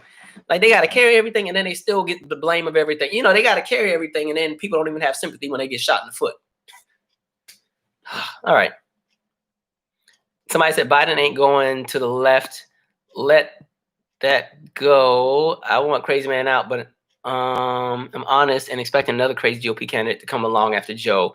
I don't think Joe is gonna. To be honest, I think when Joe and Kamala get in there, I don't think it's gonna be any. If they get in, I don't think it's gonna be anything where, you know, like within the Democrat Party, there's like two ends. You have the whole progressive AOC Bernie side, you know, get all, you know, free tuition, all the stuff like that, and then you have the more centrist, moderate, business as usual, stabilize everything, keep things that way. I think that's what you kind of get out of Joe and Kamala, stabilizing everything. But as far as a lot of the brand things that people want, I don't know if you're gonna get it. I don't know. And so I don't expect if Joe and Kamala get in there that it will be the savior. I think people just want something that isn't chaotic. Because this has just been chaos. People just want the chaos to end. I don't think America's going to get to, and this is terrible to say, I don't think America's going to get to a place that the people really want until probably 2 or 3 election cycles from now. But this goes back to what I said a few lives ago when we talked third-party candidate. This is the time right now to start building the candidate that you want. Like, because I'm honest, to be honest, I'm over this 2-party system. It's a bull crap. And because what happens with a 2-party system is people become loyal to the party. They don't become loyal to the issues and to what works for the people. It's only about the party. And so you've seen a lot of crazy things happen in the last, not even just under Trump, but even in probably the last 20 years. You've seen a lot of crazy things happen all in the name of Republican or all in the name of Democrat. And so I'm over the 2-party system. But like I said, if you're really trying to push the idea of a third-party candidate that can really shake the table, this is the time now. This is the time, start thinking 2028, 2032, 2036, maybe even 2024. I can tell you right now, a third-party candidate will not win in 2024 because they will not have enough ears of the masses and there will not be enough people who are bold enough to leave whatever party they're loyal to. But 2028, you might have a viable shot. Like I said, the last third-party candidate that had any kind of close shot to even winning anything was Ross Perot back in the early 90s. Now, he was not the candidate we would have been voting for because he was a bunch of foolery, but it is possible for a third candidate to kind of possibly get in there. But this is the time to put the work in now. That's why I was so frustrated, because I was like, we knew what was coming. And 2016, we saw what happened. Those were the candidates we got. And it's kind of like, if people were building the coalitions then, you could have, you know, done whatever. We get to 2020, it's the same thing. It's like, build those candidates. The reason you want to put the candidate out there now, let them do the groundwork, let them build and do whatever they need to do, let them start getting an audience, let them start to become well known, let people see the tangibles and outcomes of what it is they may have been able to do on a local and a regional level. And once those talking points get out there and they become normalized, and again, you need numbers and you need representation. One of the reasons I think the Democrats tend to pretty much just walk all over black people a lot of times. I mean, they're kissing up to us right now because they need us. But I think one of the things that happens is that they already know, like I said, black people have no leverage with the GOP because the GOP doesn't need the black vote to win. They don't. They could care less. It doesn't matter. If we don't vote for them, they'll win or lose either way. We're not going to play a difference into what they have going. Democrats need us. And so I think a way, if you're talking about getting a viable third-party candidate, you got to have numbers, tangible numbers, like something in writing. And it's like, okay, I don't know, let's say it's 2026, right? There's a presidential election in 2 years. And I don't know, there's maybe some new coalition that's been created. And they show up to the DNC and they're like, or GOP, whoever y'all want to go to. And it's like, listen, we had this whole pamphlet. This is a signature of 20 million people who said they will leave the party if you don't do blank, blank, blank, blank, and blank. Really, I bet you right then and there, that's when you see the platforms and everything else shift. It's just, I think people don't see the numbers. Now, I know this is kind of the conversation why some people are saying, okay, well, this is the time to do down ballot since the Democrats want a trip. We're going to teach a lesson. I'm just like, I'm all about the lesson, but I'm not about the lesson at the expense of other people or other people being collateral. I can't be down with that, but I understand why people are doing that. I just think right now, because America's trash and is in a terrible predicament, just understand if America gets in an even more terrible predicament, there's really not going to be a conversation about tangibles for Black people, because at that point, they're not going to be thinking about Black people if the whole country's going under. Absolutely not. They could care less. So that's me. It's very confusing. HTHTV3, it's all confusing. That's politics. That's one of the reasons why I have no interest in being in it anymore, because I just think so many good people go into politics with ideas and they want to do so many great things, but they get bought out, they get corrupted, and then you see them doing things and you're like, really? You know, the most honest politicians you're going to find are the ones on the local level that just got in there. And then, you know, you start talking bureaucracies and lobbyists and it's all a mess. Anyway, let's move off politics because I want to end on a good note. Y'all, I was in a good mood, man. Y'all pissed me back off just thinking about it. Like, Lord. Yes. And even then with the voting, please remember, like, the real important ones is that House and that Senate. Because let's just say Cuckoo Man gets back in there again. If you all can at least flip the Senate, then you're going to see a whole lot of changes, at least where Cuckoo Man can't just run and do whatever he wants. Because at this point, there's not even a conversation around checks and balances. He's doing whatever he wants. And nobody is holding him to any kind of accountability. You know what I mean? Goodness.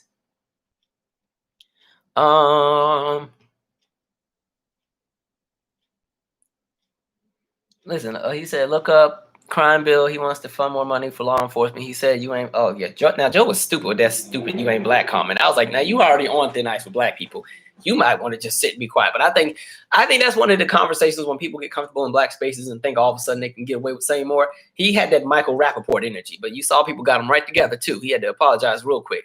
That and that corn pop story he can stop telling. Anyway, but at least, like, if y'all gonna leave Cuckoo Man in there, at least flip the Senate. So I need y'all to vote and get Mitch McConnell gotta go. Why is Mitch McConnell still up in there? He don't care about y'all at all. Jesus, you know what I mean? And get them state and local governments. And again, with Trump and these stupid court appointed judges, these appointed judges he's putting in there, like, man, we're gonna be stuck with his legacy for like the next 30, 40 years with some of that stuff that's happened. You know what I mean? Okay. Anyway, can we close on something happier? Something happier, please. Ain't no Uncle Michael Rappaport. I'm sorry. Michael Rappaport gets too comfortable in Black spaces and he'd be too disrespectful to Black women. I don't be liking that. And I don't know, just because you listen to some rap music and you're down with the culture, I'm telling you, I ain't trusted him ever since he shot Tyra in Higher Learning. He just played that role a little too well for my liking. The Senate alone is not enough. There's a filibuster we need. All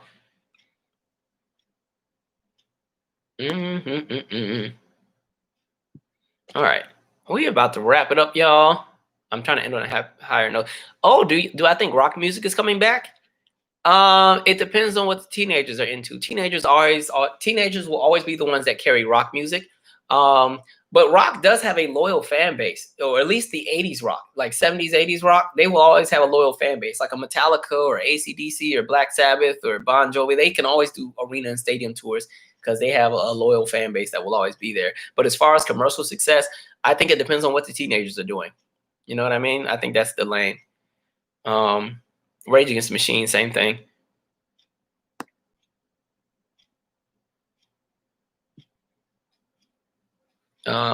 Next video on Toni Braxton. Okay, so the next, so what happened? It's gonna probably be Usher from Confessions to Here I Stand, and then I'm probably gonna do Toni from The Heat to More Than a Woman, and maybe tied into Libra, and then after that, maybe Janet, Demita Joe, maybe. There's so many I could do. I'm also trying to be weary because there's other people on YouTube that have similar content, maybe not exactly the same as mine, but I don't want to do something that's already been done. So I'm trying to make sure I'm not stepping on any other toes. I respect the other, content creators on YouTube. So I try to stay in my lane and not stepping into anybody else's. Visit Australia one day. Yo, that's a long plane ride. Man, I'm gonna have to meet y'all halfway. Like, look, y'all gonna have to meet me in like meet me in Greece. Well, no, not Greece, because they tripping, they kicking all them Africans out. Meet me at I don't know, meet me in Somalia or somewhere. We gonna go halfway or something. um Australia seems like a really cool place to go. I'm really into Mother Nature, and so I would love to go and see all that. But yeah. Did you hear Terrell Grice's invitation to the Cookout album? I heard a little bit of it. I have to actually go back and look. My friend is a big fan of their channel and was like, you really got to check out that album. They said it's like a lot of good collaborations and stuff. It's a really fun album. So I'll definitely check it out. Let's see. It's worth the trip. I would like to travel a lot more. The lesson I've learned during this is that I don't get out enough. I haven't been out of the United States since I was 12. So it's definitely time to kind of branch out. Most of the traveling I do has always been in the United States, going to all the different states and stuff. But as far as like traveling internationally, I haven't done it in so long. One of the plans I was planning to do, one of the mother of my goddaughter is from Liberia. And one of the things she's done, like she found her initial school that because she ended up over here because of the Liberian Civil War.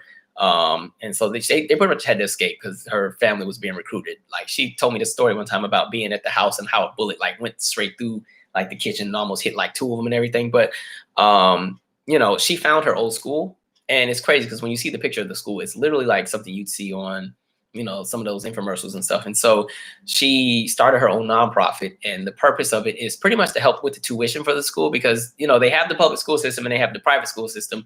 Both are struggling, but you know, there's a lot of kids who don't get the opportunity to learn because they don't have enough money. And so that was her experience. Like sometimes she talked about many times where she'd have to walk back home because they didn't have tuition for that day. So you had to go back home.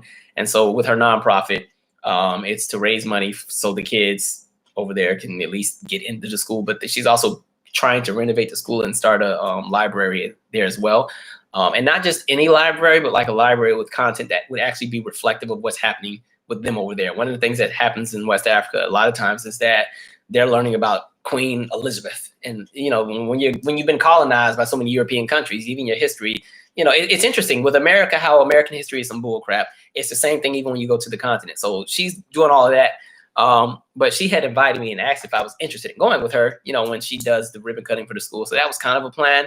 There's a few places I would like to go, but yes. Somebody said, is Liberia considered an American colony? Yeah, America is a part of all that, but America doesn't really support the country at all. Just some bull crap. And it kind of sucks because a lot of people, like, to be honest, a lot of people in Liberia are Black Americans that, you know, or they were freed and kind of went back. So Liberia is interesting because you have a mix of those who were native to the land and those who came from the United States that were once enslaved. So Liberia always has a special place in my heart. Haiti as well. There's a bunch of different places.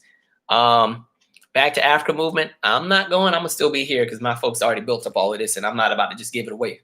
But I support anybody who's over the country and wants to leave. I understand. But I would like to visit the motherland. I'd like to visit at least one country in all 5 regions. Okay, we got to wind this down, y'all. Let's see. This has been really good, by the way. Thank y'all for hanging with me. Again, I have never done one of these on Friday, so I thought it was going to be like 10 people on here. Diddy is supporting African artists now. That's cool. I need Diddy to also support his old artists and pay them what's owed as well. Oh, now don't get me wrong, Richie McIntyre. Like, so again, I get a lot of really good West African cuisine because of all the families that I work with. Like, I get potato greens. I get a bunch of really good like cuisine and everything. They make sure that I'm fed. Those parents absolutely love me. So they are always making like some nice little meals and like peanut butter soup and kinke and what else? Bofra and bonku. Like, there's a bunch of stuff I get. So it's kind of cool. Anyway. Can you see if you can get a group rate? Is that for traveling? I don't know what that's about.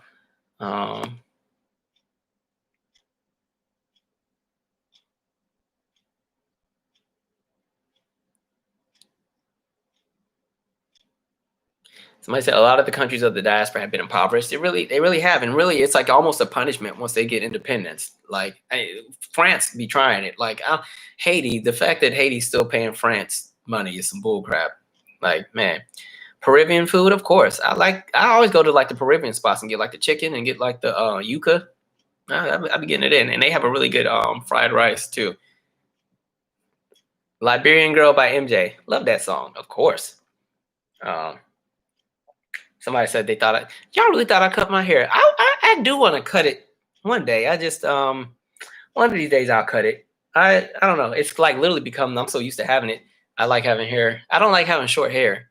So that's one of the reasons. But I'll chop it down one day. I'm not gonna have it forever. One day I'll get sick of it. All right. So I didn't know about group rates.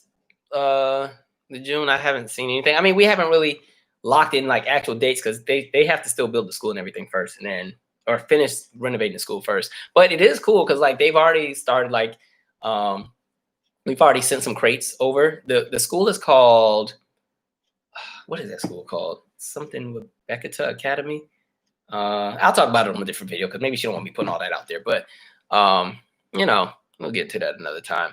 Like one of the things I do want to plan on doing on a different video is like shouting out like 4 different charities. I want to shout out 2 charities within the United States that are aimed at pretty much supporting Black Americans. And then I also want to do like 2 international charities that deal with, you know, anybody within the diaspora.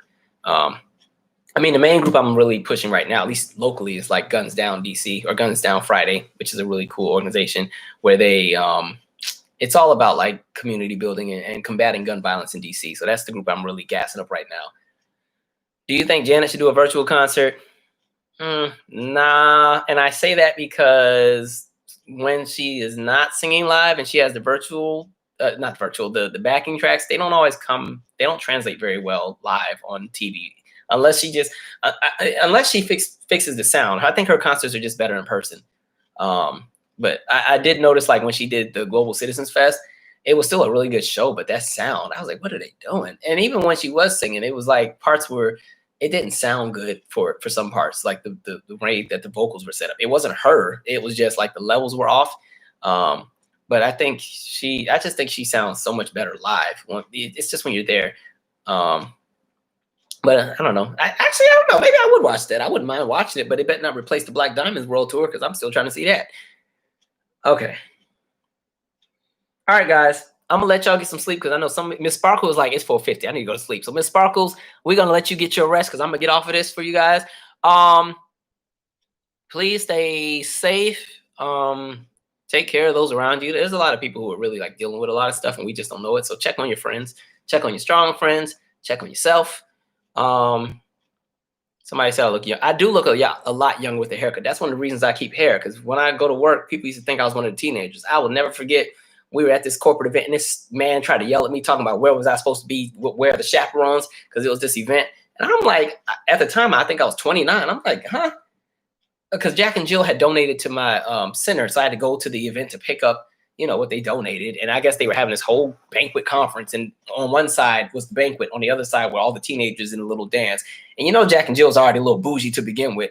And so that dude, excuse me, where are you supposed to be? Where is your chaperone? I'm just here to pick up some pencils and paper for the kids. Yeah, listen, if I cut my hair, I'm going to take like 5 years off my age. I'm going to really look like I'm 22 again. So I like the hair. I do probably want to change it up, though. I'm going to start rocking like braids or something, like the 2 big giant ones. I don't know. Anyway, stay safe, guys. This was a lot of fun. Thanks for hanging with me. Everybody who donated, I appreciate it. And so we will definitely do another one of these before. Actually, no, we ain't going to do another one in August. We'll do another one in September. Podcast episode will be out. I should have another in the news for you guys next week, and we'll kind of go from there. Anyway, be safe. Take care of yourselves. And I will see you guys next time. Good night.